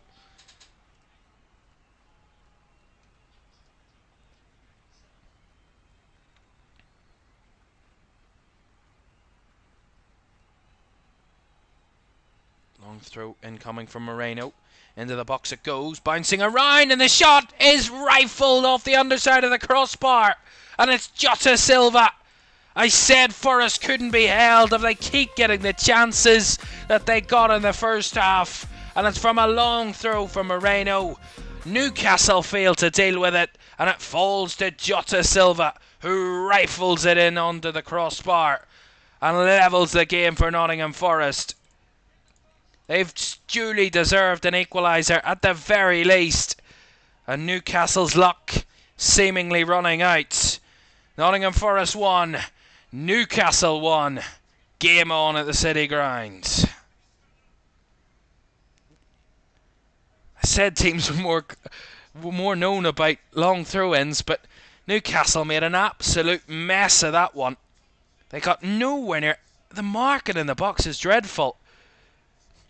Didn't even need to touch it, and Jota Silva's just waiting to pounce, and no one gets anywhere near him, and it's an unbelievable effort. That's a fabulous goal. He's called the Portuguese Grealish. Well, he can certainly score more than Jack Grealish. May have the same haircut. He's got an absolute rifler of a right foot. Nottingham Forest 1, Newcastle 1. Incredible. Well, I said it. It's been coming. They've had chances galore in that first half, Nottingham Forest. They just couldn't take them. Said they need to find their shooting boots if they're going to get back into this one, and by God they have. One of the best finishes of the season so far. And that will get the crowd going. It'll get the team up. Change the momentum in Nottingham Forest's favour now. And this crowd can be very impactful when they get going. It's now about Newcastle showing a bit of character as Joe Linton tries to thread it through. Well cut out by Moreira. Boley. Here's Elliot Anderson. Back to Willie Boley. Skips it out to the right hand side. Nicely chested down by Moreira, but he loses the possession. Here's Guimaraes. Nice touch by Joe Linton. Finds Hall. Down the left comes Barnes for Newcastle. Up against Moreira. Barnes with a chip into the box. Cleared away by Boley. And the foul there on Jota Silva, who is breaking away for Forest. And a free kick goes the way of the Nottingham Forest man. And a yellow card as well coming out for Bruno Guimaraes, who committed that foul.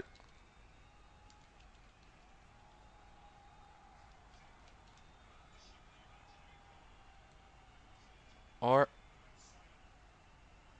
well, we thought that he'd booked Bruno Guimaraes.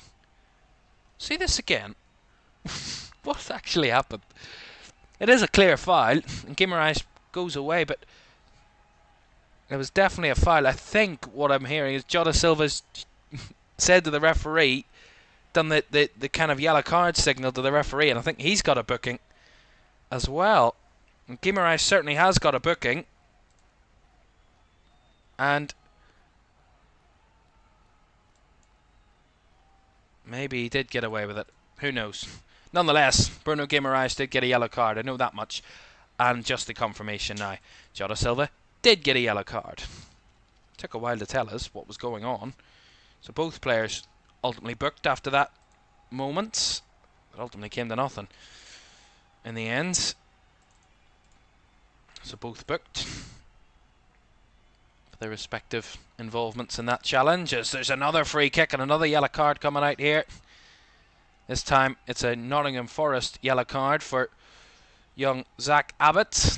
A bit of a pull back on Sandro Tonali.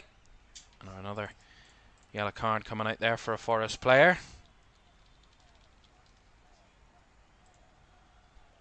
So a free kick here for Newcastle.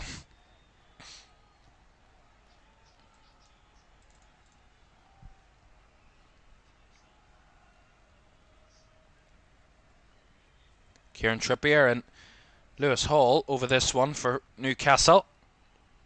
The referee just sorts out a few issues here for the moment, making sure all is okay before the free kick is taken. Whistle goes. Hall leaves it. Trippier to deliver. Deep to the back post, but too deep from Kieran Trippier. It had the keeper scrambling for it for a moment before Miguel eventually retreated, but the free kick far too deep for anybody in black and white in the box. And it goes behind for a goal kick. Just seeing this goal again. I mean, how Newcastle do not pick up a dangerous man like Jota Silva in the box, I do not know. It's terrible marking from the long throw. I mean,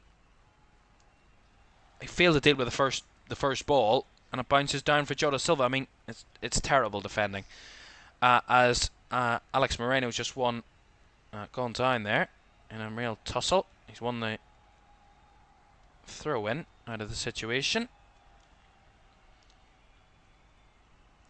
Certainly Nuno Espirito Santo's team have come out with a much more spirited start to the second half. More energy, more excitement, more kind of conviction in their play. Albeit were the better team in the first half, but showing a lot more potency up further forward as Sosa charged down as Jota Silva wins up the ball again. Strides away with it into space. Anderson. Here's Bowley. Right to the right hand side it comes. Moreira lays it off to Jota Silva. Does really well against Joe Linton. And charged down again as Joe Linton battles back. Wins the ball back fairly. Although the pass is given straight back to Nottingham Forest. And the shot is ultimately coming from Elliot Anderson. That goes narrowly wide in the end. Ultimately to nothing. I would say, I'd take a guess at hinting that Elliot Anderson is desperate to score against his former team tonight. He was tugged at there and he just tries to chip it forward. It does go wide. It had Nick Pope scrambling, but didn't need to. It was always going wide there. Certainly had the Newcastle keeper worried for a second. An update from the Champions League playoff round. I did say that game between Slovan Bratislava and Midtjylland was level. Well, level no more. Midtjylland have come from behind and now lead. Francescolino Giu has given Midtjylland the lead. It is Slovan Bratislava 1, Midtjylland 2. Midtjylland lead 3-2 on aggregates. Also a goal between Red Star and Bodo Glimt. Bodo Glimt had a 2-1 aggregate lead coming into the night. Red Star took the lead on the night to level on aggregate, and now they've doubled their lead, which means they lead on aggregate. It is Red Star Belgrade 2, Bodo Glimt 0. Red Star lead 3-2 on aggregates. So those Champions League games twisting and turning at the moment to see who will get those final 3 spots for the main stage. There's 4 more spots in the Champions League this season, 36 increased from 32. And there's 3 left up for grabs. And they're all being battled out upon there. As Newcastle win a free kick here in this one. And Forest ready to make changes on the sidelines. So we're expecting changes shortly from the home side. We have a free kick to defend for the moment. Guimaraes is over this one. It's quite a distance side again. It's more of a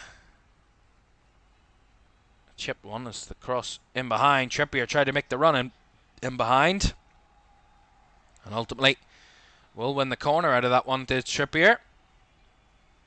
It was a little run. Certainly unnerved the Nottingham Forest defenders. And that header went out for a corner to Newcastle. That's much well better measured than their first free kick from a similar position in the first half.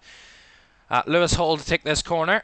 Left-footed delivery to the back post, but didn't reach the back post. Scrambled into the hands of Carlos Miguel, who at 6'8" tall, you'd struggle to get a corner past him when they come in at that angle. With his reach as well to add to it, incredible. The keeper clears his lines there, Miguel. Awoniyi winning his tussle, laying off the ball really nicely. So good centre forward play from Taiwo Awoniyi. Moreno. Now Anderson. Back to Dominguez. Back to Elliot Anderson. Looking for options. Newcastle trying to crowd out the midfield. Anderson has to go back to Abbott. Anderson again. threads a lovely ball through. That's wonderful football, and I want you to chase now. Good covering there by Dan Byrne. He switched across and cleared it away past Taiwo Wonyi, but he's certainly causing a threat as the Nottingham Forest number 9, using that physical power that he has, even his build as a player, to really make a difference. As Forest are going to make a double substitution then for the moment. Newcastle are getting changes of their own ready, not coming just yet, but it looks like the goal scorer is going to be coming off here for Forest. Jota Silva. Ibrahim Sangare is coming on in his place. And the other change, and will get confirmed for me in a second, as Zach Abbott has made way for Milenkovic. So Nikola Milenkovic and Ibrahim Sangare are both on, and Jota Silva and Zach Abbott are off for Forest. And as I said, Newcastle readying their own changes very shortly. They're actually going to make them now.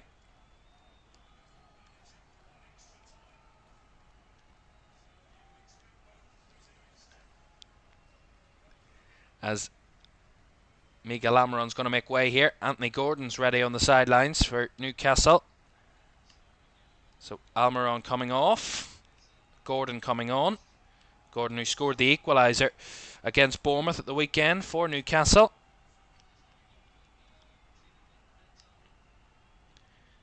Also coming on, Livramento, Tino Livramento coming on, and he's going to replace Kieran Trippier, I believe, and Sandro Tonali.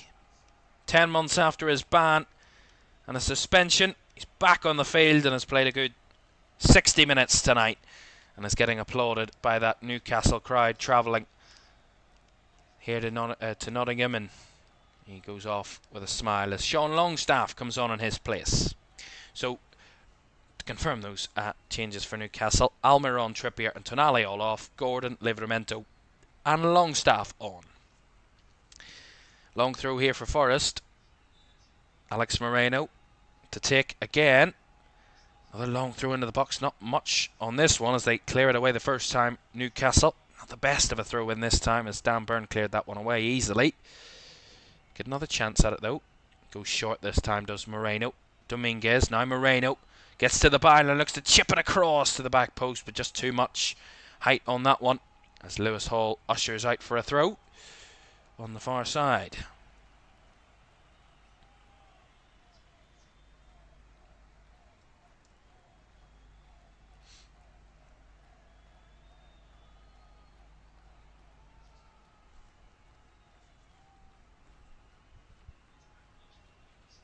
Kraft.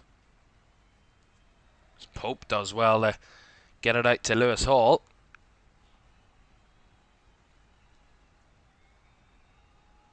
Now Barnes trying to find Longstaff, but showed a bit too much of that to the the Nottingham Forest players as Forest have it back again as Sosa gets beaten by Livramento. And now Tino Livramento wants to turn defence into attack. Gordon looking to cross it, but too much on that one from Anthony Gordon, and it will fall for a Nottingham Forest throw on the far side.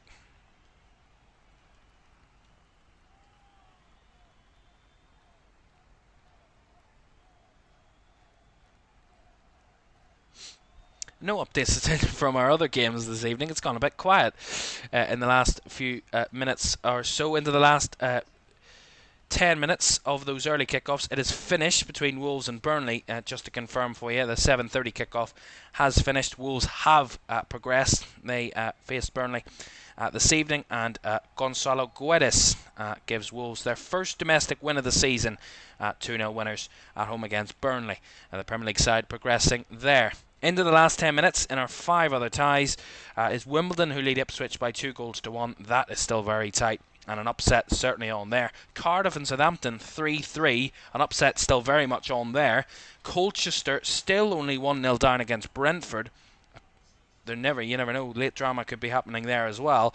Swansea 0, Wickham 1, and it's still 0-0 between West Ham and Bournemouth. Lots of games still in the balance. Laid on as Forest come forward. But Dominguez's shot is easily charged down and gathered by Nick Pope. As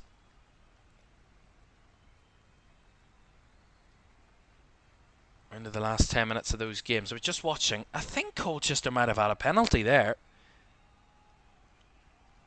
They have, and I think they've missed it. I just glanced across and someone was taking a penalty. Colchester did have a penalty and they have missed it.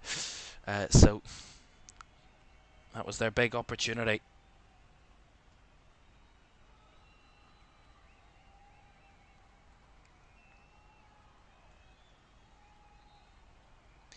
As Alex Moreno ready for a throw here on the left-hand side. 25 minutes to go here at the City Ground. Still Nottingham Forest 1, Newcastle 1. Goes short with a throw in to Omobamidele. Back to Moreno, who lifts it across now, all the way through. And again, there was bodies arriving for Forest, but none of them could get a clean connection on it. It goes out the other end for a throw. Again, Moreno's cross is certainly threatening. It's a beautiful cross into the box. Not a single player can get a touch to it from either team, and that was close. Gordon, nice flick. Finds Longstaff on the run. Tries to get Isak on the spin, but the pass just too far away from Isak in the end. This is a real clattering there. And the Forest player on the floor has won the free kick. It's Morera, who got absolutely clattered there. Taken out completely. He's got the free kick and stayed down for the moment. We'll see this again. Morera just gets absolutely cleaned out by Lewis Hall. No attempt to win the ball at all from the Newcastle defender, and he's going to get a booking here, I think. And the referee is probably explaining that to him now. No attempt to win the ball. And Lewis Hall does get a yellow card.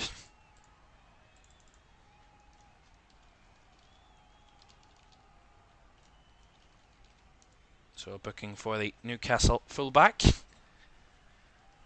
As Morera does receive treatment for the moment. We are stopped momentarily. I can confirm that Colchester did have a penalty, and Jack Payne was taking it for Colchester, and the Brentford keeper made the save.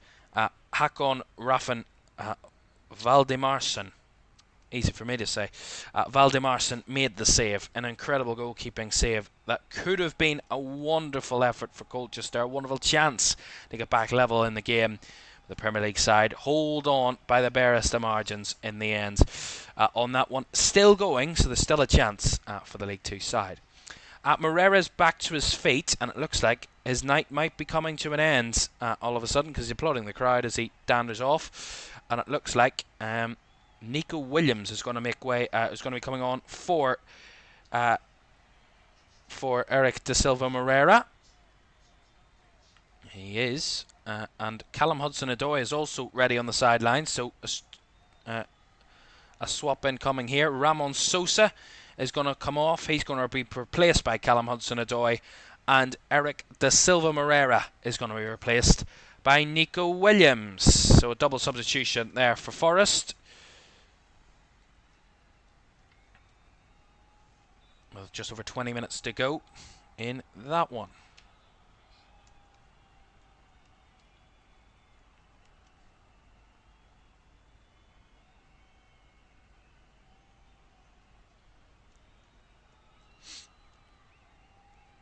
Miguel goes long. Bit of head tennis in the middle as it's brought down by Sangare. Does well to spin it wide on the right hand side. And the first chance for Nico Williams to attack. Looks to put the cross in. It's gone all the way through and could not get the touch on it. Awonyi to get the strike off, and Hudson-Odoi was in the vicinity as well, and Newcastle just about scramble it clear. And it was as close as could be again for Forest, but they looked the more determined to go on and win this game. Said that equalizer would have brought the momentum in their favour, but even more so now, they're getting chances to try and go on and get that lead. As Dominguez is on the floor here for the moment, so there's just another stoppage. We have another goal in the game between Wimbledon and Ipswich. said Wimbledon had come from behind to lead.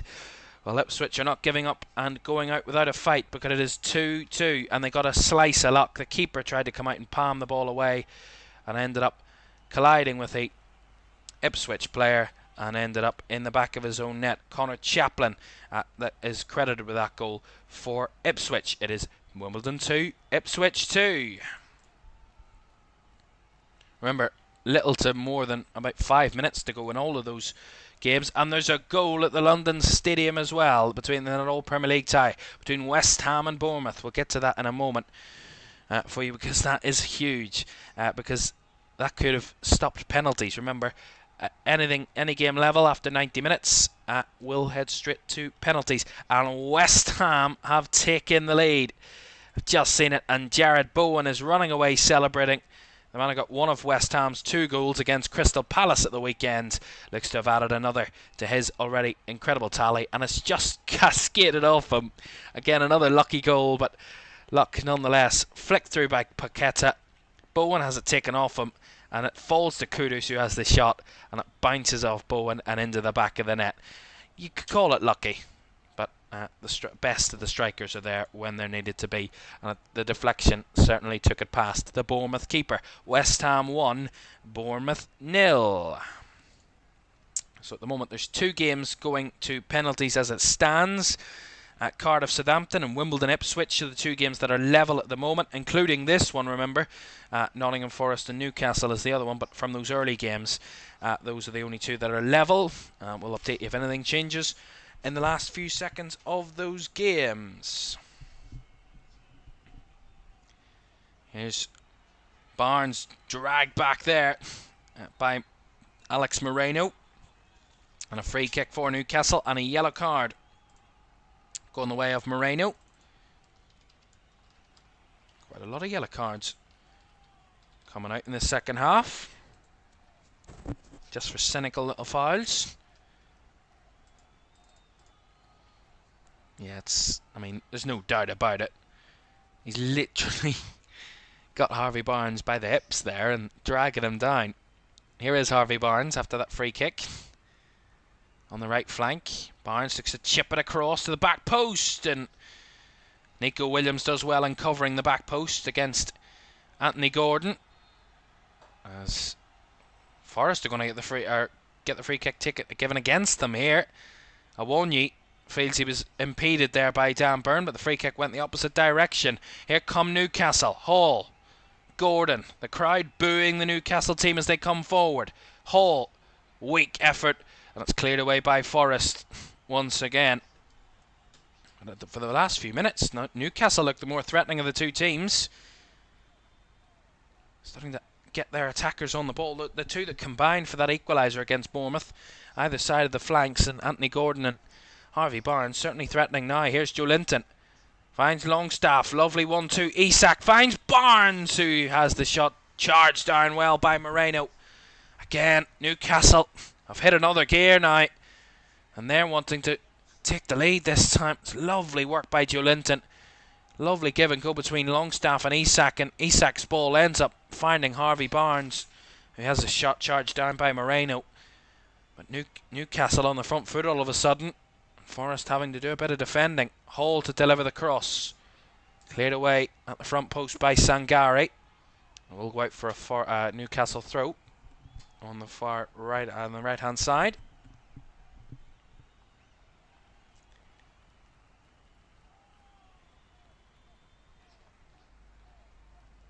Still keeping an eye on the latter stages of all of those earlier kickoffs at the moment, waiting for anything to happen if anything does happen. Here's Anthony Gordon for Newcastle. Livramento does well. Longstaff now. Barnes chops in field but loses the ball, and now Forest can try and counter if they can. Here's Hudson-Odoi. Barnes tracking him back, but Hudson-Odoi spins away. And the ball back to Moreno, just about kept in. And that little challenge for Forest just gets them up the field. And a chance to try and attack Newcastle again with little over 15 minutes to go here at the City Ground. It is still Nottingham Forest 1, Newcastle 1. Newcastle took the lead after 18 seconds from Joe Willock before Jota Silva, 5 minutes into the second half, rifled an effort into the underside of the crossbar to give Nottingham Forest the equaliser. Right, into the dying embers of our early kickoffs, and there has been another goal, a 7th goal at the Cardiff City Stadium. It has been ebbing and flowing, end-to-end football all night. Southampton taking the lead 3 times. Cardiff has levelled 3 times, but the start as you mean to go on in that sense from Southampton, because they have taken the lead for the 4th, and they hope for the final time. It is Cardiff City 3, Southampton 4, and it's into the 91st minute, and Southampton, the Premier League side, have just edged it for the moment. It's an absolute wonder of a strike. See this again. That's an absolute corker of a finish. Wonderful from James Bree, around about 20 odd yards out, and he just decides to hit one. Hits it sweetly with the right foot, and it just curls away from the goalkeeper and into the top right corner. That is a wonderful goal. And Russell Martin's side on course for their first win of the season. Cardiff 3, Southampton 4. But Cardiff have fought all the way along, and they've equalised 3 times. There's nothing betting against a 4th, and there's still time to do so. Here's Barnes for Newcastle. Finds Longstaff, back to Harvey Barnes. Livramento trying to brick into the box. Longstaff, back to Barnes again. Newcastle camping themselves at around the Nottingham Forest 18-yard box at the moment. Guimaraes, Hall. Gordon. Back to Guimaraes. Forest just trying to hold their shape and leave Newcastle with little to no options. Struggling in possession as the Forest fans sing their side along and try and help them along in the game, as that's a fair challenge. Awonyi holds it up well. Dominguez tries to feed it out to Hudson-Odoi, but well cut out as Dominguez ultimately giving away the free kick there on Harvey Barnes. Added time in those games then, Wimbledon and Ipswich into the 5th minute of 4 added minutes, so they should be coming to a close there in a moment. Remember, level, so if it is level by the full-time whistle, penalties will be needed. It looks like there won't be a need of penalties at the Cardiff City Stadium in 5 added minutes. They're into the 4th of that. It is 4-3 to Southampton. Colchester missed a penalty. Was that their big chance? They've 7 added minutes. They've 3 minutes of the 7 added against Brentford left. It is still only 1-0. It is finished between Swansea and Wycombe, and the League One side knocking out Championship Swansea. Wycombe winning by 1-0 to knock out the Championship side. And in the added time at the London Stadium in that All Premier League tie as well, just over a minute to go of the 7 added, it is West Ham 1, Bournemouth 0. It looks to be done and dusted at the Cardiff City Stadium now, because Southampton have added a 5th to the game, and that is surely game over indeed. And Cardiff had levelled 3 times after Southampton took the lead 3 times. They then took the lead for the 4th time of the night, Southampton, and they've extended that lead 3 minutes after getting the 4th. They've got a 5th. Cameron Archer in the 94th minute has sealed the deal for Southampton. It looked to be a tough night for the Saints, but a night that they will end up winning in that one, and they will be heading through to the 3rd round. So another Premier League side destined for the 3rd round, it seems, between Cardiff and Southampton. It will be a much tougher task for Wimbledon and Ipswich, because that's gone to penalties. 2-2. The League 2 side, Wimbledon, could cause the upset of the 2nd round if they end up edging Ipswich out of this. Remember, 3 divisions separate these two. Ipswich took the lead. Wimbledon then turned it all around before Ipswich got a late leveller, and that has taken it to penalties. It is 2-2. Anything can happen in penalties, and you wouldn't bet against a Wimbledon side who've already fought their way back against Ipswich already tonight. Right, still ongoing elsewhere. We'll give you the final scores as they happen this evening. At the moment, it looks like we'll be going for an extension here this evening, because it is level. And if we remain that way, penalties will be needed as Callum Hudson-Odoi cuts back into the box, but easily gathered by Nick Pope as he tries to send his team on the counter, and Gordon there trying to make the run. Well covered over by Willie Boley. Puts that one out for a throw. It has finished at the Cardiff City Stadium. It's Cardiff 3, Southampton 5, an 8-goal thriller, ultimately seeing the Premier League side going through, but not an easy task tonight for Southampton. 2 goals in added time in the second half sealed the deal. Here's Livramento. Just over 10 minutes to go here at the City Ground. 1-1 in the balance. Both sides have had chances to take the lead in the second half. But is there going to be that definitive goal that separates these two in the end? Or will it be penalties? We'll have a penalty shootout. Here's Isak.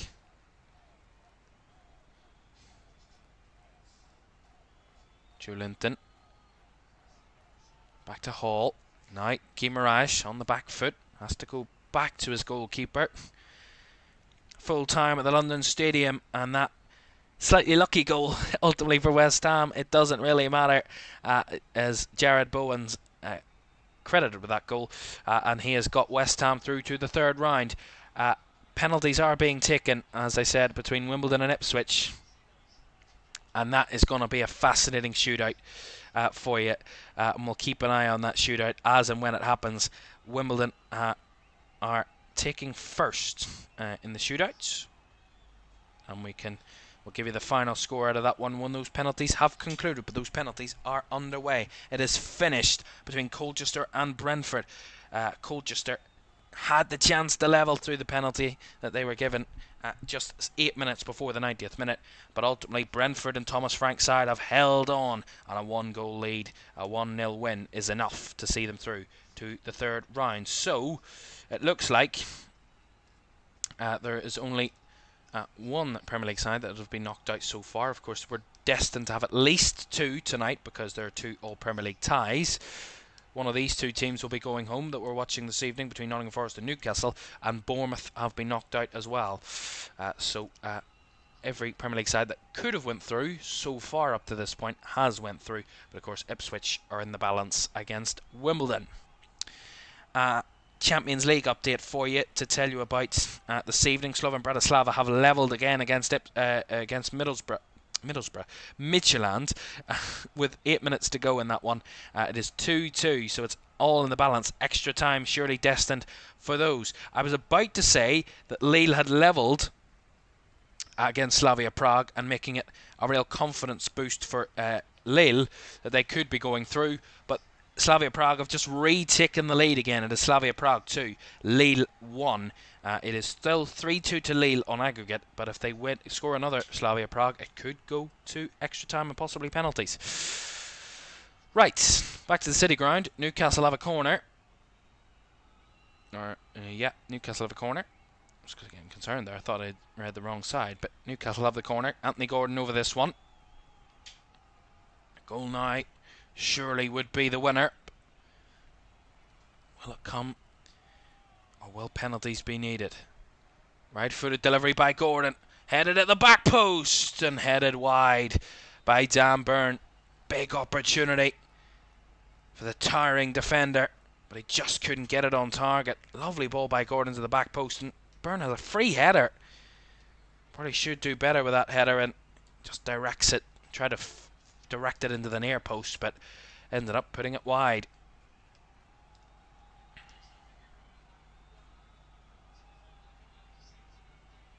It's the long kick there by Miguel, intercepted by Joelinton. Gordon. Hall. Longstaff.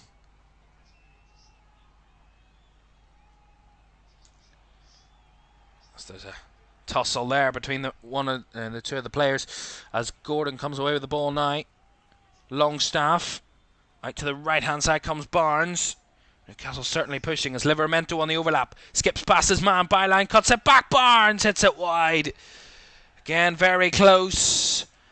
But this time the other side of the post. And goes behind for a goal kick. But they're certainly knocking on the door, Newcastle.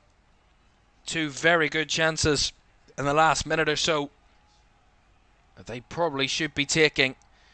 But Forest hanging on in there at this moment in time.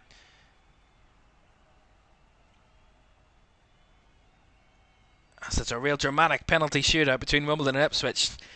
Both sides scored their first two penalties. They have both missed their third penalties. And Wimbledon did take first. So it is 2-2 after 3 penalties apiece between Wimbledon and Ipswich. And the upset is still very much on there in that one. Fascinating indeed. It is. As Dominguez finds Hudson-Odoi down the left for Forest, but runs into trouble. Although a bit of a mess at the back there. As Anthony Elanga, who's just come on the field for Forest, has picked up his first touch. Dominguez, now Elanga again.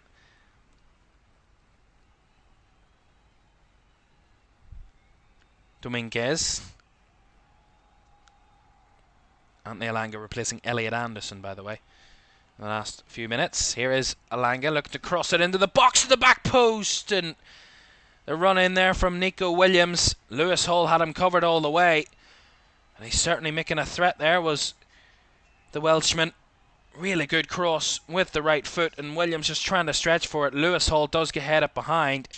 Had him covered all the way, but that was a very good moment. And the upset could very much be on between Wimbledon and Ipswich, because Wimbledon have scored their 4th penalty. Ipswich have missed their 4th. It is 3-2 to Wimbledon with a penalty apiece to go. Wimbledon score and they are going through. And the upset of the round, of the tournament so far, of the competition, could be hanging on 1 penalty. As Forest deliver into the box by Hudson-Odoi, easily gathered by Nick Pope. I'm watching this with bated breath, as Wimbledon could have one of their moments of the season. And the penalty is scored, and Wimbledon have put out Premier League Ipswich in the second round. Ipswich are out. Wimbledon of League 2, 3 divisions down on Ipswich, are victorious. An Ipswich side who got to the 4th round last time. Well, they're not going to be going any further than the second round this time. They've been knocked out by League 2 opposition. The biggest upset of the tournament so far. Incredible result that.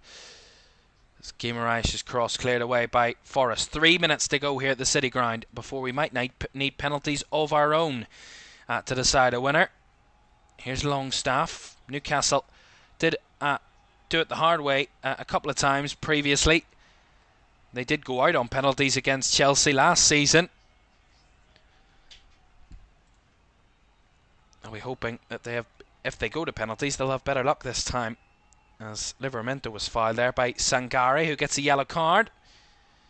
So a free kick for Newcastle. It's just an unnecessary foul by Ibrahim Sangare.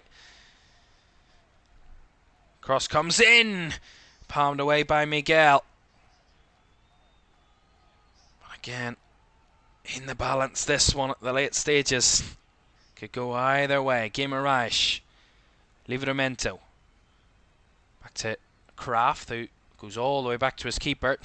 2 minutes of normal time to go. So far, just, well, 2 upsets in a sense. At League 1, Wycombe knocking out Championship Swansea, and the biggest upset so far is Wimbledon of League 2 knocking out Premier League Ipswich in the second round. Here's Livramento.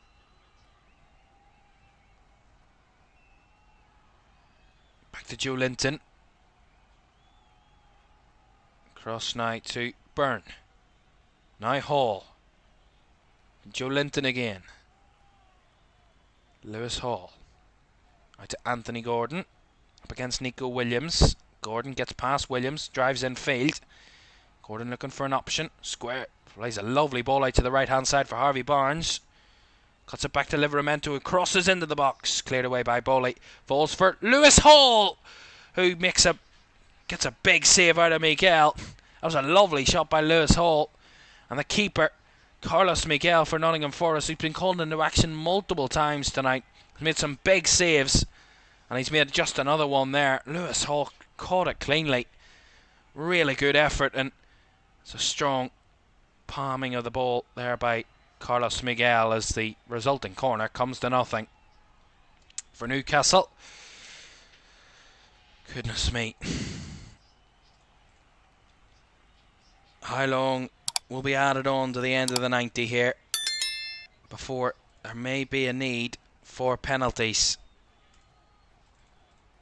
Remember, the third round draw follows the full-time result of this one. And we'll give you all of the teams, 31 out of the 32 teams into the third round confirmed. Of course, we're waiting either one of these two teams to be confirmed this evening. And the draw will be following around about 10:15, 10:15 this evening. We'll run through all the results from the second round, who's gone through and how they've gone through at full time. 5 added minutes at the end of the 90. 5 minutes for a winner to be found. Is there going to be a winner here at the City Ground? Harvey Barnes just overruns his ball, but he will win it back. Is there going to be a late goal, a late hero? Newcastle conceded ultimately a late goal that was disallowed at the weekend. So they want to be on the right side of a late goal this time. Joe Linton on the edge of the box opens up a shot, but straight down the throat to Carlos Miguel. He easily gathers for Forest. Newcastle have certainly had the better of the spoil since making those changes a bit earlier on when the likes of Gordon and Livramento and Longstaff all came onto the field. They've been much more positive and certainly threatening Nottingham Forest defence a lot more. Not able to, at the moment, find that second goal that could send them through. As referee making sure the Nottingham Forest keeper isn't wasting too much time.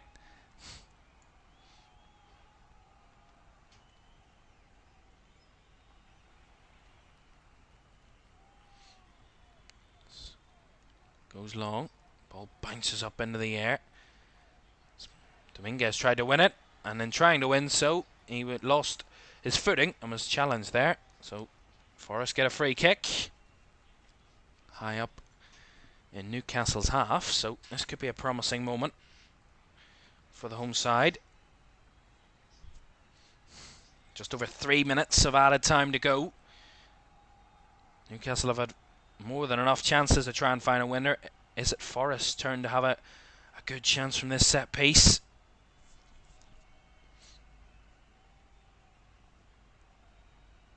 Alex Moreno, whose set piece deliveries have already led to a Forest goal tonight. He's over this free kick.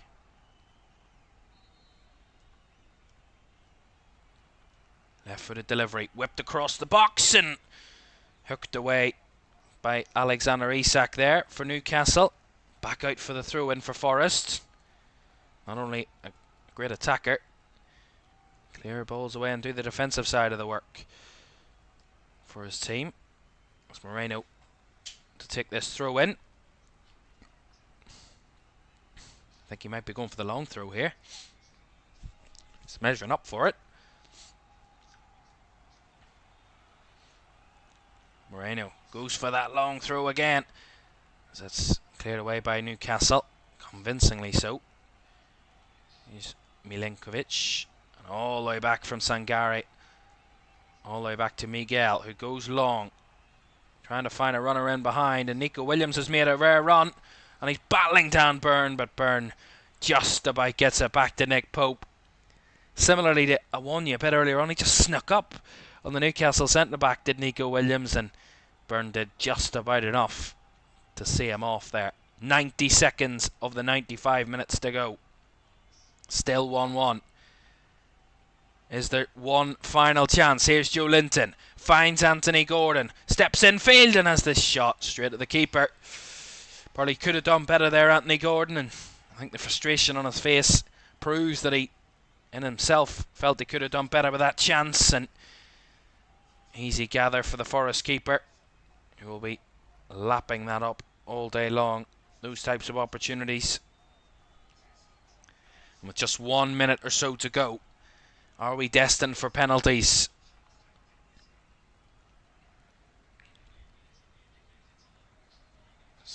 Kraft at the back for Newcastle. Now Pope. Byrne.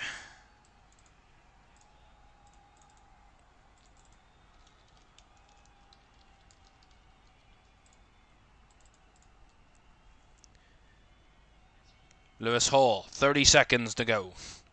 Byrne. Kraft. Now to Livramento. Back to Dan Byrne. They need to get the ball up the field, Newcastle. The time is running out here. Here's Bruno Guimaraes. Finds Isak. Gordon tried to make the run beyond, but it falls for Lewis Hall, who keeps it alive. Looking to lift it into the box, cleared away. Back to Hall again. One last delivery. And it's not cleared away fully. Sean Longstaff trying to measure for one. Still going as Longstaff. Finds Barnes. Barnes looking for the cross. Charge down. And that is the final whistle from the referee. Penalties it is to be needed to see a winner here tonight. Joe Willock scored after just 18 seconds to give Newcastle the lead. But in the end, Jota Silva's equalizer was to be the last goal of the game after just 50 minutes. And penalties are going to be needed to decide a winner here at the City Ground. Final score after 90 minutes. Nottingham Forest 1. Newcastle 1. Right. Ready to go then. Looking forward to penalties. And they're agonisingly writing down the names quickly. See who's going to be taking those penalties. Just seeing the winner for Wimbledon against Ipswich. Incredible moment that is for Wimbledon.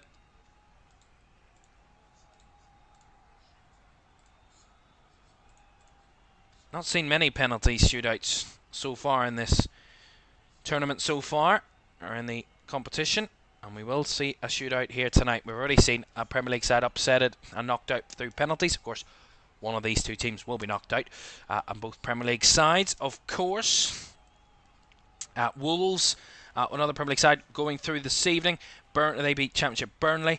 Southampton eventually came up and won against Cardiff City of the Championship. It was 3-3 going into added time, but 2 added time goals from Southampton secured the 5-3 victory. Brentford 1-0 winners away at Colchester. Wickham 1-0 winners away at Swansea. And West Ham winning 1-0 at home against Bournemouth. Right, so those are the results from the rest of the games tonight. We'll run you through all of the results from the second round, including last night's 18 ties that we witnessed, and we will bring you through all of those results a bit later on after we get the final result from this one. Plus, we will have a look ahead to the third round draw, which is coming up. Well, it was originally scheduled for 10:15, but of course, with these penalties, it might go on a bit later. But of course, we will bring you to a close here tonight. And we will get the third round draw live because it is a unique draw, and we certainly want to watch it, as the penalties will be taken at the Forest end, so at the end with all the Forest fans to the left hand side of the camera angle. And I think the Forest want to take first. They think they won both. Tosses there. Willie Bolly was there along with the Newcastle captain. So Forest sorting out their penalty takers. Newcastle as well taking out theirs. This shootout to decide a winner here tonight between these two Premier League sides. Awaiting a place in the third round is awaiting one of these two. Forest will have all of their fans behind the goal that the penalties will be taken at. Of course, at the other end, it would have been a mix of the two, because the away fans were at the other end, but the Newcastle fans will have to wait with bated breath to see their side at the other ends. And I think Forest are taking first, because it looked like they won the throw, and they opted to take first, so we will see.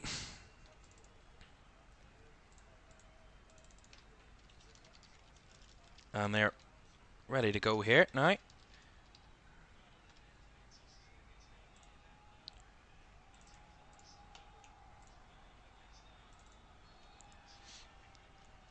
And That man, Carlos Miguel, the Forest keeper, he's made some big saves tonight. Oh, it's a shootout where keepers can be heroes.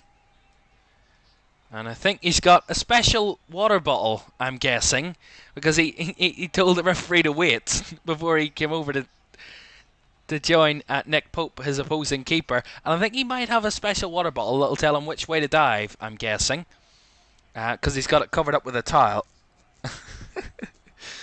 The referee having a chat with both goalkeepers, Nick Pope and Carlos Miguel, and the assistant that will be there closely watching the penalties. Of course, there is no VAR. I would suggest there's goal line technology on this, so there should be no worries about penalties and going in and all of that stuff. As the referee just having a chat with both as they walk towards the penalty area now. And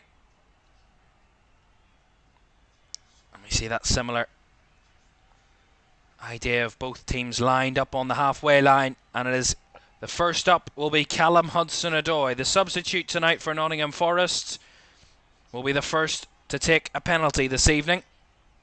So Forest going first, and Callum Hudson-Odoi will be taking first for Forest.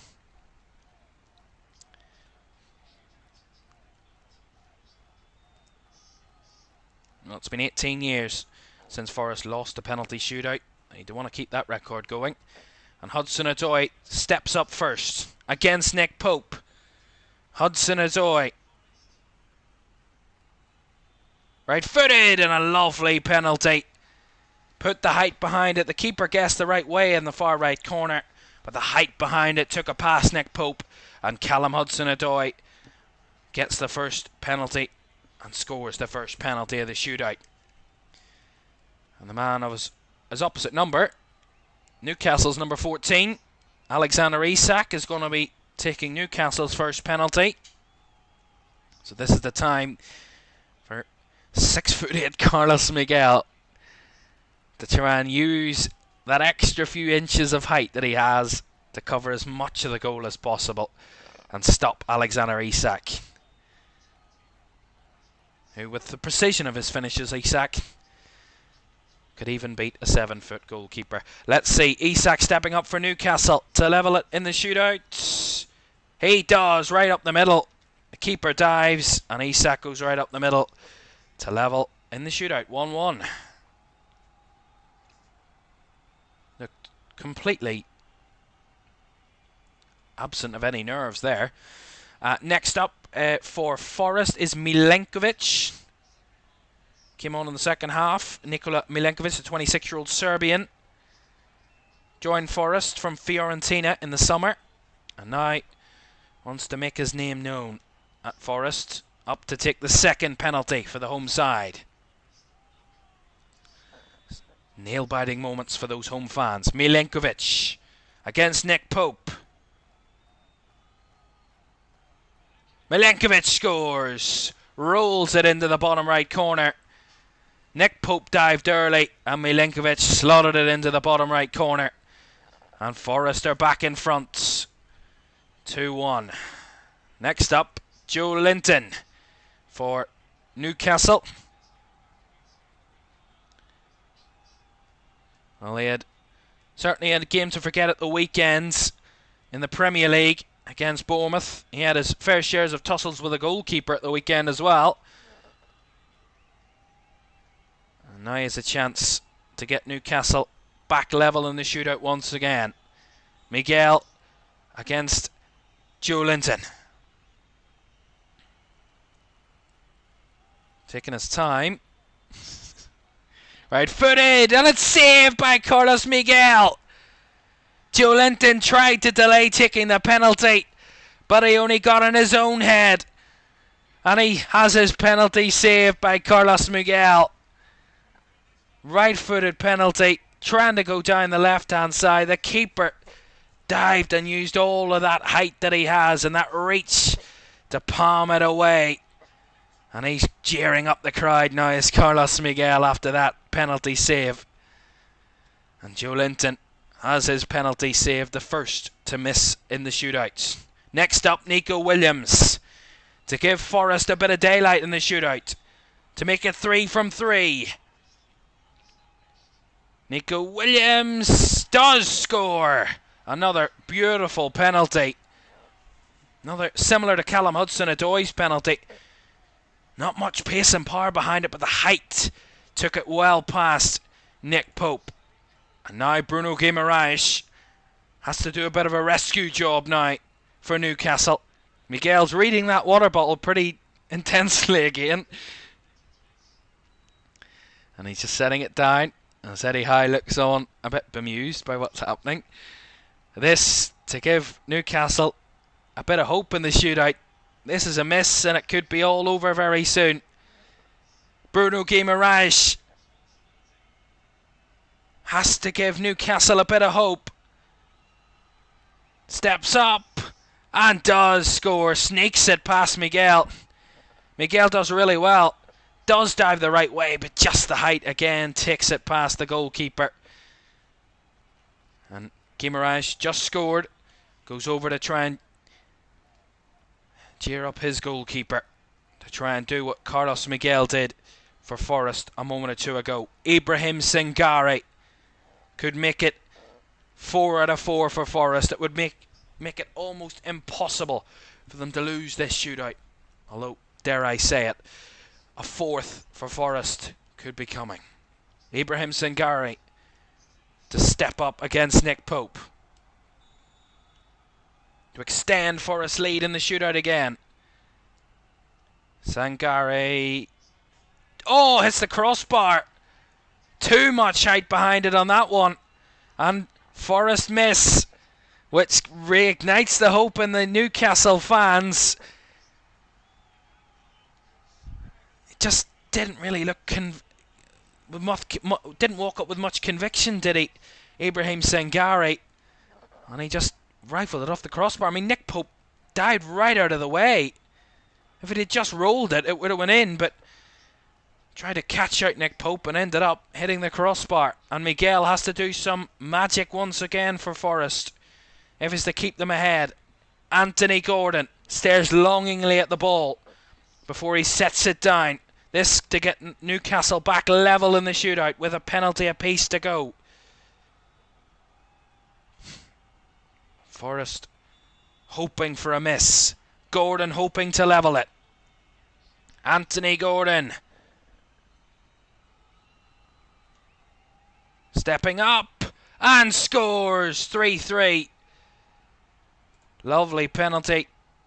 And now with one penalty apiece to go, it is level again, 3-3. And Taiwo Awoniyi is going to take Forest's 5th penalty.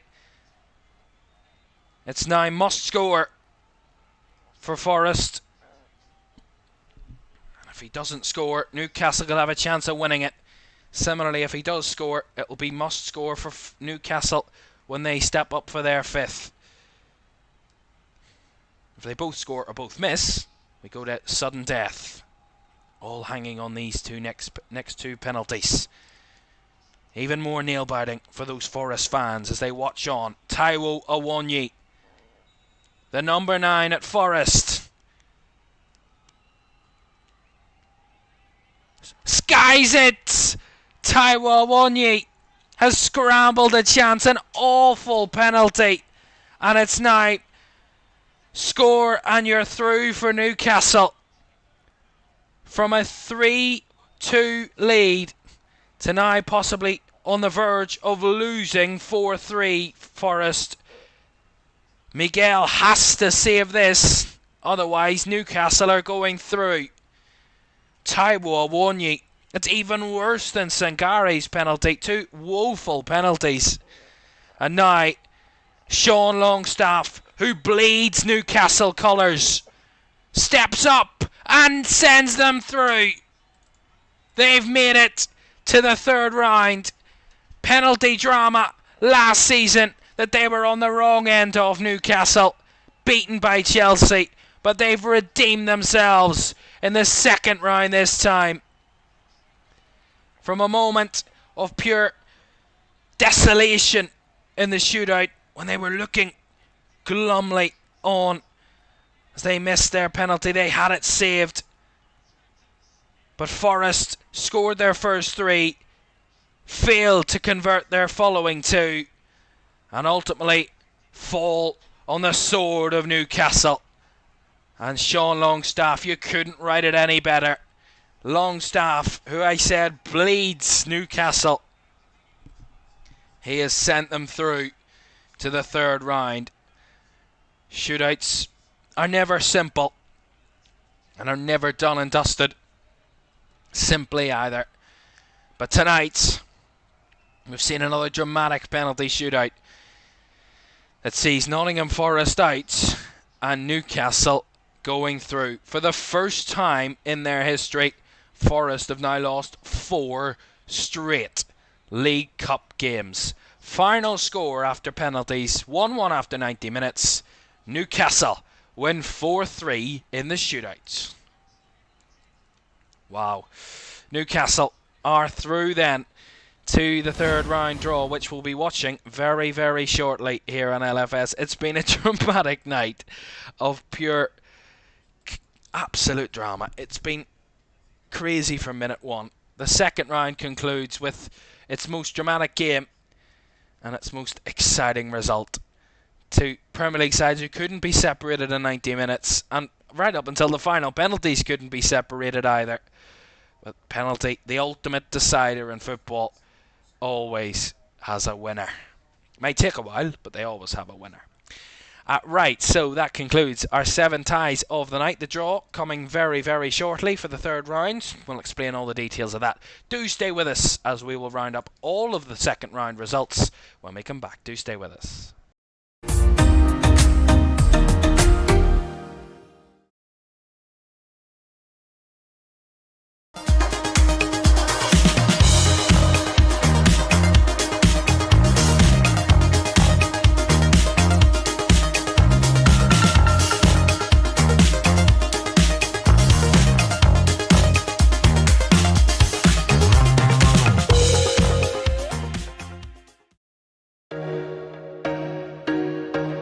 Catch me if I fall.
Welcome back to the Carabao Cup live here in LFS. The second round has now concluded. We know our 32 teams for the third round draw, which is coming up very, very shortly here on LFS. We're going to run you through each and every result. It's been a dramatic night, and it's been a dramatic last 24 to 48 hours here as the second round has concluded. Last night, then, we start all the way from the start once more, as Middlesbrough, who knocked out Leeds in the first round, 3-0 winners at Elland Road, remember. Middlesbrough destroyed at home by Stoke City. 5-0 Stoke were victorious last night. Emre Tezgel with a goal, Ryan Mame, Lewis Kumas and a Million Manhoff brace secured the victory for Stoke as they knocked out Middlesbrough, who were last season's semi-finalists, of course. No more for them. Barnsley caused an upset in their game against Sheffield United. Barnsley of League One against Championship Sheffield United, and Barnsley were victorious. Just the one goal in that game. Max Waters at the start of the second half secured the victory for Barnsley as they progressed to the second round. It was penalties that were needed between Barrow and Derby as they played a goalless 90 minutes. Barrow, of course, of League Two against the Championship derby went to penalties. Derby missed their first penalty. They actually missed 3 of their 5 penalties, and Barrow scored 3, which meant they went through 3-2 on penalties. Did Barrow, knocking out Championship derby. That was another big upset of last night. A turnaround late on at Ewood Park. Mactar Gay from the penalty spot gave Blackburn Rovers the lead last night against Blackpool before 2 goals in the final 20 minutes from Blackpool. Jake Beasley and Hayden Coulson turned it on its head to knock out Blackburn Rovers at the second round. Brighton had a comfortable home victory as the Premier League side entered the competition against Crawley Town. Comfortable 4-0 home victory for the Seagulls. Simon Adingra, Jeremy Sarmiento, Adam Webster and Mark O'Mahony scored all 4 goals for Brighton last night. It was just a 1 goal in the All-Championship tie between Coventry and Oxford, as Coventry's only goal from Brandon Thomas Asante, a wonderful effort, secured the victory for Coventry to send them through to the third round, as they beat Oxford in the league just a week or 2 earlier by the same margin of goals, and they kept a clean sheet this time, winning by 1-0. Everton got their first domestic win of the season after they were beaten 3-0 on the opening weekend of the league season and 4-0 at the weekend just gone, but they won 3-0 at home against League 2 Doncaster, who they played in the second round last season. Dwight McNeil, Iliman Ndiaye and Beto the scorers there. Fleetwood were 2-1 winners at home to Rotherham. Jamie McCart with the only goal for Rotherham before Ryan Graydon's brace secured the victory for Fleetwood Town. At Grimsby went 1-0 up against Sheffield Wednesday. Cameron McJanet gave Grimsby the lead. 5 goals in the second half from Sheffield Wednesday secured the victory for Wednesday as they progressed. Preston also scored 5 away from home as they beat Harrogate Town 5-0. 4 goals in the first half before a 5th 7 minutes from time secured the victory for the Championship side. It was Premier League Leicester who secured a 4-0 home victory against League 2 Tranmere in their result last night. Jordan Ayew, Steffi Mavadidi, Wilfred Ndidi and Harry Winks, the 4 different scorers for Leicester. An upset at the Den as Championship Millwall were knocked out by League 1 Leyton Orient. Daniel Aguier with the only goal of the game to knock out Millwall. QPR and Luton in that all-championship tie had to go to penalties after 1-1 after 90 minutes. Luton scored just 1 of their 3 penalties they took. QPR untouchable in the shootout. 4 penalties taken and 4 scored as they progressed on shootout penalties. Shrewsbury were knocked out by Bolton. Bolton won by 2-0. Jordi Osei-Tutu and Dion Charles were the goal scorers for Bolton Wanderers there. Walsall came from behind. This is one of the upsets of the tie, of the round, an incredible story, that one. Josh Caroma put Huddersfield 1 up, League 1 Huddersfield against League 2 Walsall. Josh Caroma took Huddersfield 1-0 up. They went down to 10, Matthew Pearson with a red card for Huddersfield. Huddersfield then doubled their lead after Nathan Lowe missed a penalty for Walsall to level it. Josh Ruffles then doubled Middlesbrough's lead, or Huddersfield's lead, before it was level again. Nathan Lowe with 2 goals in the space of 7 minutes. After he missed his penalty, he made up for it, got them back level, before Michael Hellick's own goal secured the victory for League 2 Walsall against League 1 Huddersfield. In that one, it was more comfortable for Championship Watford against their Championship opponent Plymouth. Wayne Rooney's Plymouth. Mileta Rajovic scored both goals either side of the half to send Tom Cleverley's side through to the third round. And in our game we watched last night, in our commentary game, 2 goals inside the first 14 minutes of the game were enough to see Fulham through against League 1 Birmingham. Raul Jimenez's penalty and Jay Stansfield, the former Birmingham player, scored both goals to secure a win for the Premier League side. And another win for a Premier League side against Championship opposition as Crystal Palace beat Norwich by 4-0. Daichi Kamada, Jean-Philippe Mateta with 2 and Aberi Eze with the goals to secure a 4-0 victory for Crystal Palace. And that was all of last night's results. Tonight's results, as I've mentioned, Wolves were victorious against Burnley. It kept that streak of wins for Premier League sides going in the competition. Of course, we were bound to lose a Premier League side, at least 2 Premier League sides tonight, with 2 all Premier League ties. But for Wolves against Championship Burnley, Gonçalo Guedes either side of the half secured the victory for their first domestic win of the season for Wolves under Gary O'Neill after they lost their first 2 Premier League games. Burnley lost their first league game at the weekend, and they've gone to lose back-to-back games in League and Cup. One of the upsets of the round, Wimbledon knocking out League 2 Wimbledon knocking out Premier League Ipswich. Incredible game this. Ipswich took the lead through Ali Al-Hamadi after just 3 minutes. In the 40th minute, it was back to level terms as AFC Wimbledon found their equaliser through Omar Bougiel. Then it was 2-1 to Wimbledon as they turned the game on its head through Matthew Stevens in the second half before Connor Chaplin, 4 minutes from time, levelled for Ipswich. But it was to be the fairy tale story for Wimbledon as they won in the shootout, scoring 4 of their 5 penalties to secure a place in the third round. It was an end-to-end ding-dong battle at the Cardiff City Stadium between Cardiff and Southampton as the Championship side kept fighting back against the Premier League opponents. Mateus Fernandes put Southampton 1-0 up. Ruben Colwill then levelled for Cardiff in the game before Samuel Amiyo then put Southampton back in front. It was again an equaliser from Cardiff. Ronnie Edwards' own goal getting Cardiff back on terms just at the start of the second half. Cameron Archer then gave Southampton the lead for the third time of the night before Alex Robertson levelled for Cardiff for the third time of the night before it got all the way to added time before James Bree and Cameron Archer sealed the deal for the Premier League side who head through. It was Cardiff 3, Southampton 5, the highest scoring game of the competition so far. In the end, it was much tighter between Colchester and Brentford. Keane Lewis Potter's first half effort was enough to see Brentford through to the third round. It didn't leave them with a late scare though, as Jack Payne had his penalty for Colchester saved by the Brentford keeper. That was their big chance for Colchester to set up an upset, but Brentford held on in there and got the 1-0 win, and Thomas Frank's side are in the draw.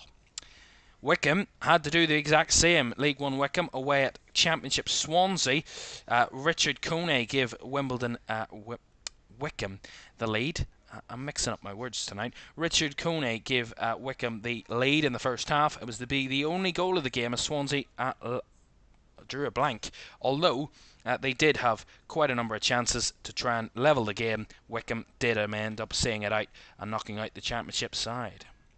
In the first of our all Premier League ties of the round, saw West Ham narrowly beat Bournemouth by 1-0. Bournemouth, who were stung at the weekend with that VAR decision going against them. Tonight, they can feel a bit hard done by once again because this West Ham goal has got luck written all over it.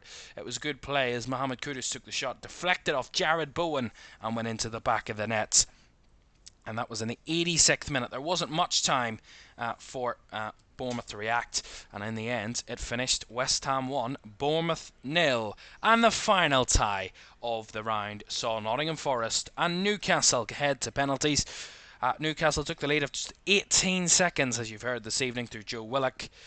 There was level in the second half as Jota Silva levelled things for Forest, and then in the shootout it was a dramatic shootout in the end, as Joe Linton was the first to miss with his the second penalty of the night for Newcastle.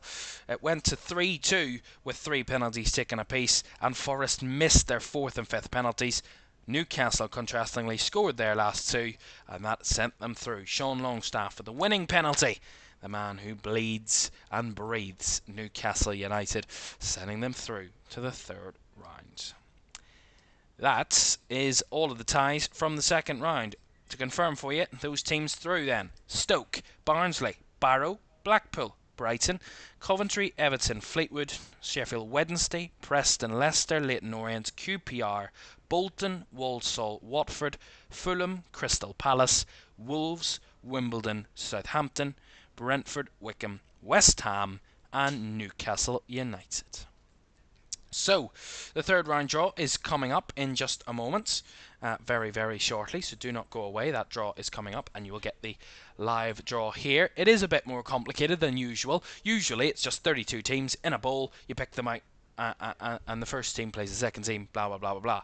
But it is a bit more complicated this time round, and we're going to bring you through everything. We did this just before kick-off this evening. We said we would refresh your memory because it's very difficult to get your head around this. But these are the rules for the third round draw. Let me just bring it to you.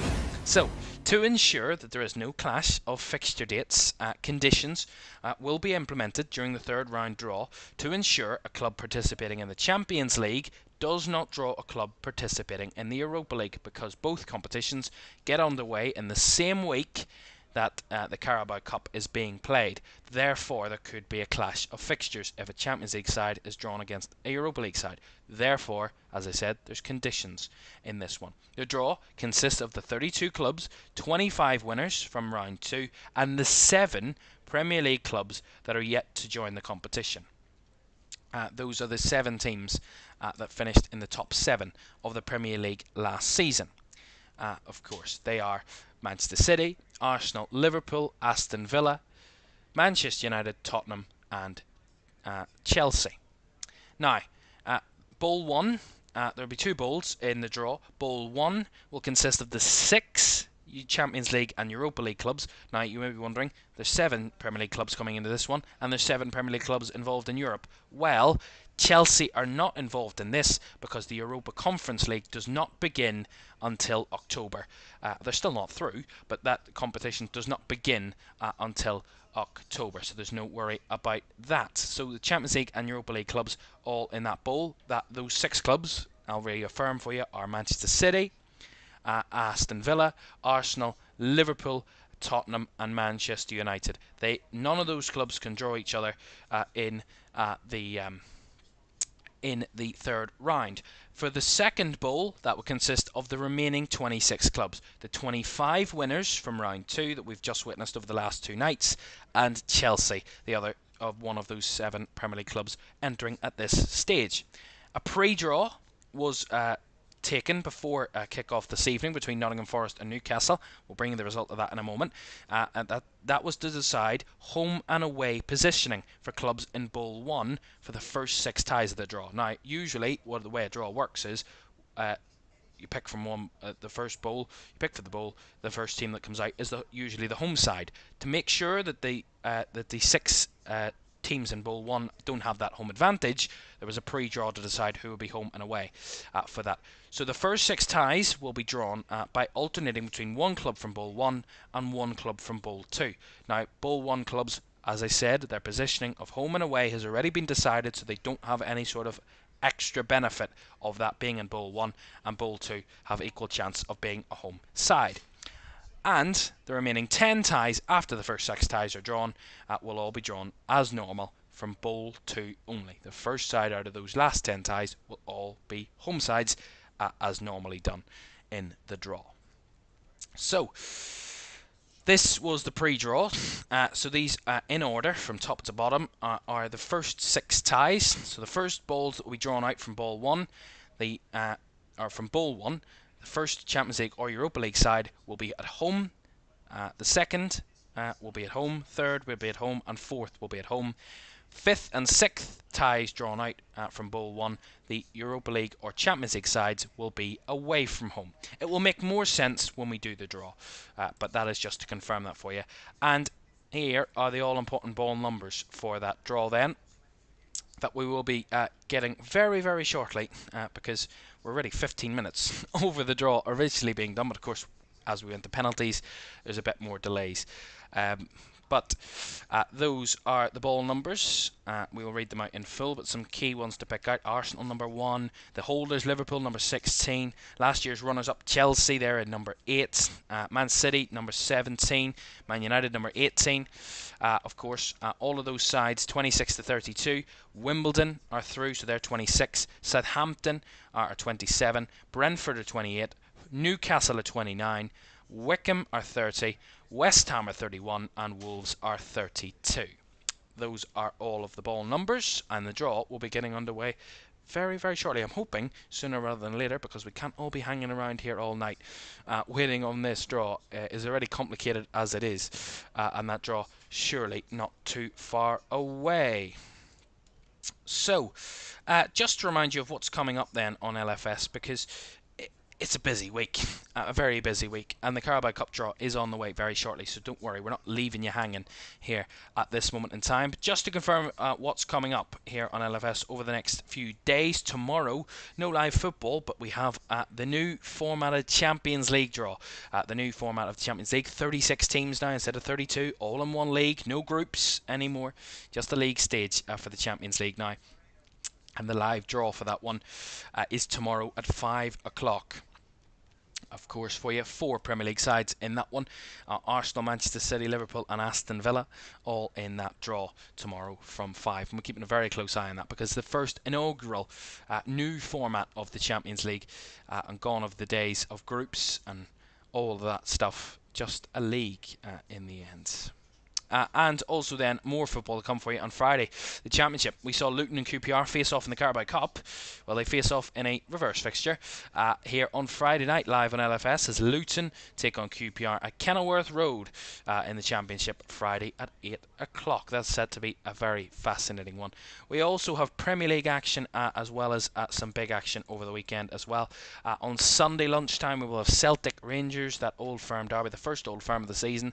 That gets underway at 12:30 on Sunday, and at 4 o'clock on Sunday as well, a huge tie between Manchester United and Liverpool. That is going to be an absolute cracker at Old Trafford on Sunday. So that is to come. So a busy weekend to come here in LFS before the international break, remember. The first international break coming up from next week. Right, they've just gone to a break on the feed, so we'll go to a quick break ourselves here for the moment, and we'll be back very momentarily. Do not go away, I promise you. The draw is on the other side of this short break. Do stay with us.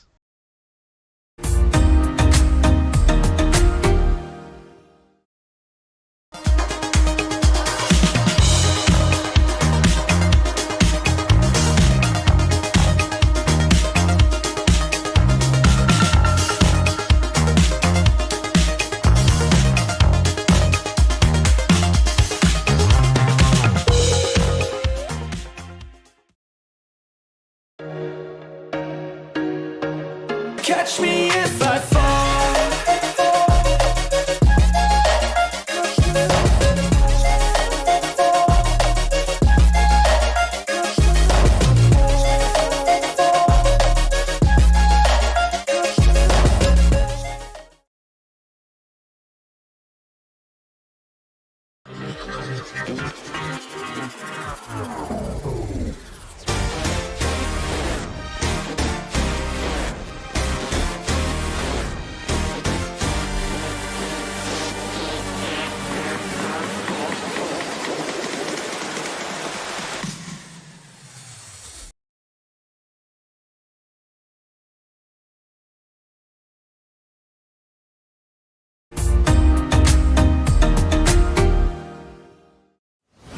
Welcome back to LFS for the Carabao Cup Live. The second round is concluded this evening, and that is done and dusted this evening for that one. We do have some interesting news, transfer news to bring just before that draw comes in. I did mention on the podcast a bit earlier on, if you haven't watched that, go and watch it, all the transfer latest on that. But Southampton, I said we're in talks to sign Aaron Ramsdale from Arsenal. They're looking for a new goalkeeper, Southampton. I would say after that horror show they had at Newcastle, I wouldn't blame them. But they have now agreed a deal to sign Aaron Ramsdale from Arsenal for £25 million. Southampton getting their keeper in Aaron Ramsdale from Arsenal. That is the big news that we have for you.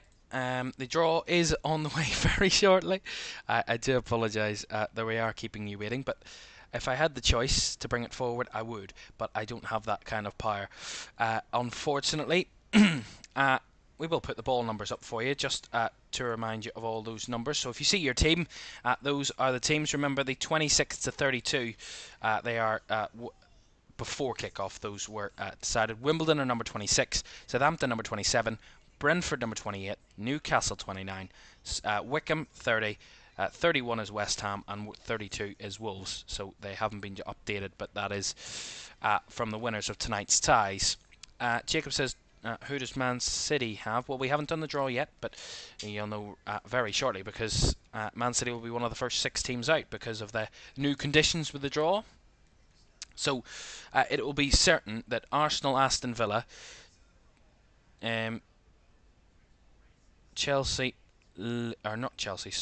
Arsenal, Aston Villa, Liverpool, Manchester City, Manchester United and Tottenham will all be in a separate bowl than, of course, the other teams will be, because of European competition and clashes of dates and all that.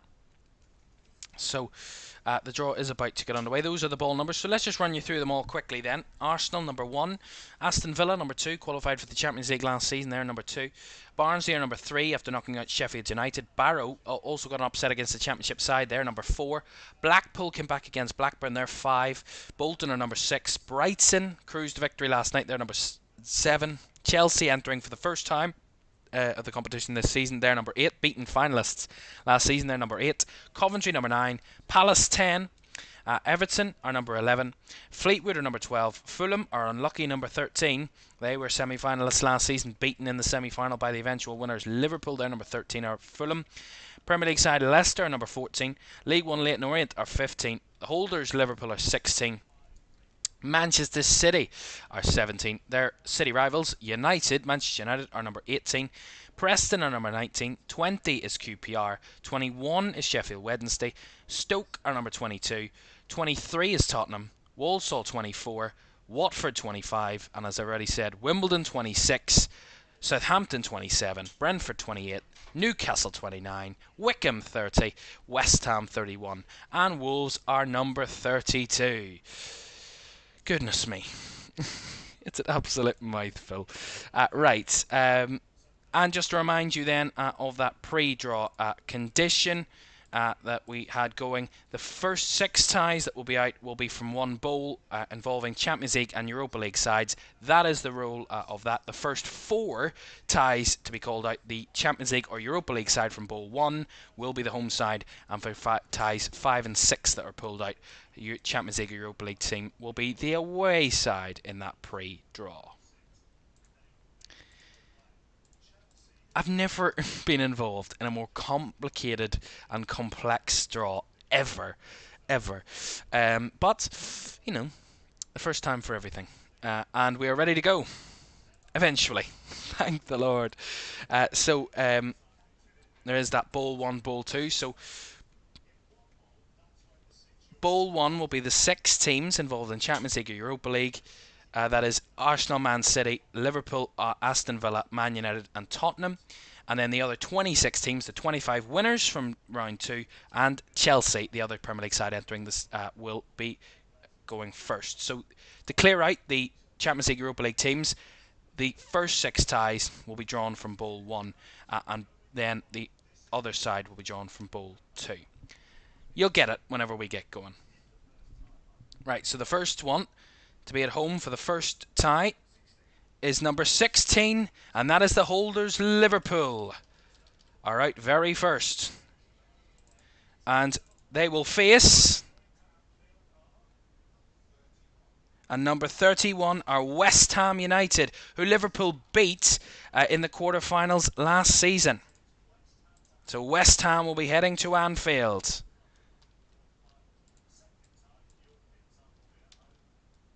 And the second European side is number 17, Man City.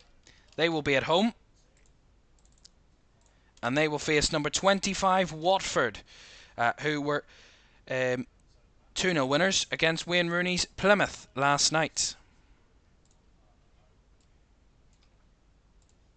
Next up are number 1, Arsenal. They're also at home, of course, with the pre-draw done that way. And they will face number 6, Bolton Wanderers. So Arsenal will face Bolton. Next out for the Champions League, Europa League teams, all Champions League teams so far, are number 18, Manchester United. They are at home as well. got a record number of home ties in the competition last season. And heading to Old Trafford are number 3, Barnsley, who knocked out Championship Sheffield United in round 2. They head to Old Trafford. Right, now the next side out, the next European side is away, so the away side will be drawn first and the next 2.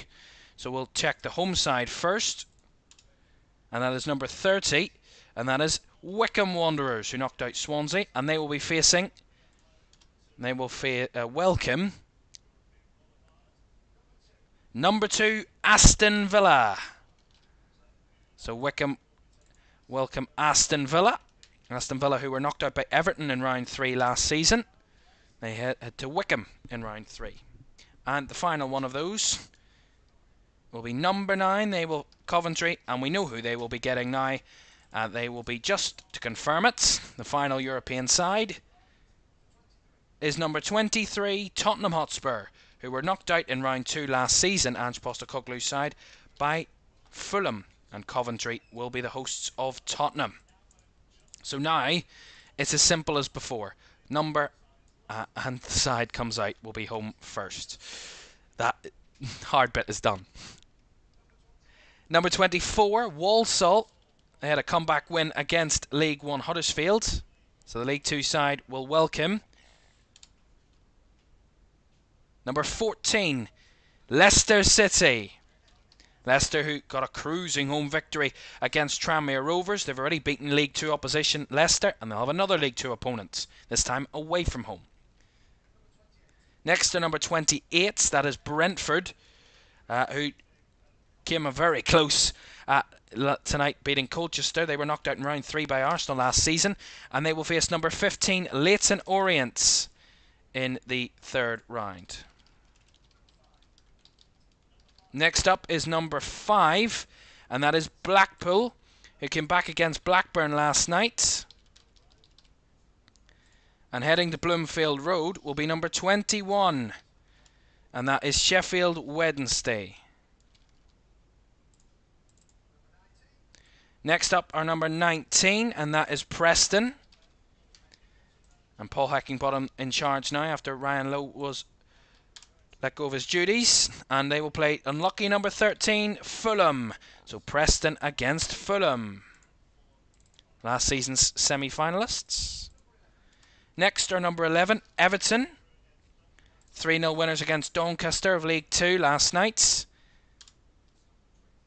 And they will face number 27, Southampton, an all-Premier League tie.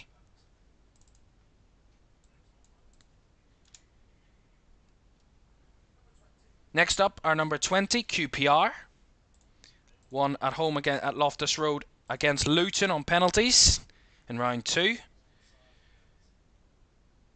And QPR will face Crystal Palace in a London derby. Perfect setup for the 3rd round, a London derby tie. Next to number 22, Stoke City. Stoke won 5-0 away at Middlesbrough yesterday in round 2 to progress. And they will face number 12, Fleetwood. Fleetwood knocked out Rotherham in round 2, so they will head to Stoke. And next up are number 7, that is Brighton, 4-0 winners against Crawley in round 2. And they've won all 3 of their games so far this season. And they will face number 32, Wolves, in an all-Premier League tie. Next up is number 26, and that is Wimbledon, who knocked out Premier League Ipswich this evening on penalties. And they will face number 29, Newcastle United. Wimbledon against Newcastle. Great story, that. And the final, 2 penalty shootouts tonight between those 2. And the final tie is number 8, Chelsea. And they will face, and they get number 4, Barrow of League 2. Wow. Incredible. Goodness me, you need to take a breath after that. Those are the ties for the 3rd round draw. It took a while to get there, but we've eventually done it. And those are the setups. Let's have a look at the draw then. Once again, the full 16 ties, 32 teams. It took a bit of getting used to at the start of the evening with those first 6 ties, but they were done and dusted, and let's read them out to you. Holders Liverpool will be at home as they face West Ham, who they knocked out in the quarter-finals last season.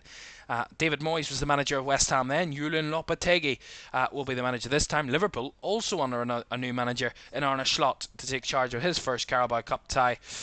Welcome West Ham. Man City have a home tie as they face Watford. Bolton head to Arsenal. Barnsley head to Manchester United with those big 4 Premier League sides all at home. Wycombe will welcome Aston Villa and Tottenham will be heading to Coventry. Walsall welcome Leicester. Leyton Orient head to Brentford. Blackpool welcome Sheffield Wednesday.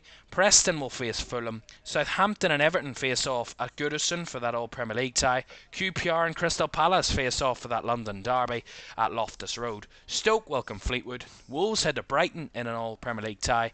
Wimbledon, who knocked out Ipswich of the Premier League, League 2 Wimbledon, will face another Premier League side at home, and they face Newcastle, who progressed against Nottingham Forest on penalties, and Chelsea, who entered the competition after being beaten finalists last time out. They will face Barrow. That is it. Eventually, all these ties, the dates and TV selections and our selections will be confirmed in due course. But the holders are in, and the beaten finalists are in, and all the big sides have got some big trips as well. Looking forward to the third round, which takes place at the end of September. Right, that is it tonight from the Carabao Cup second round. Round 2 done, third round on the way, and some big ties to look forward to. Thanks for your company tonight. Night night.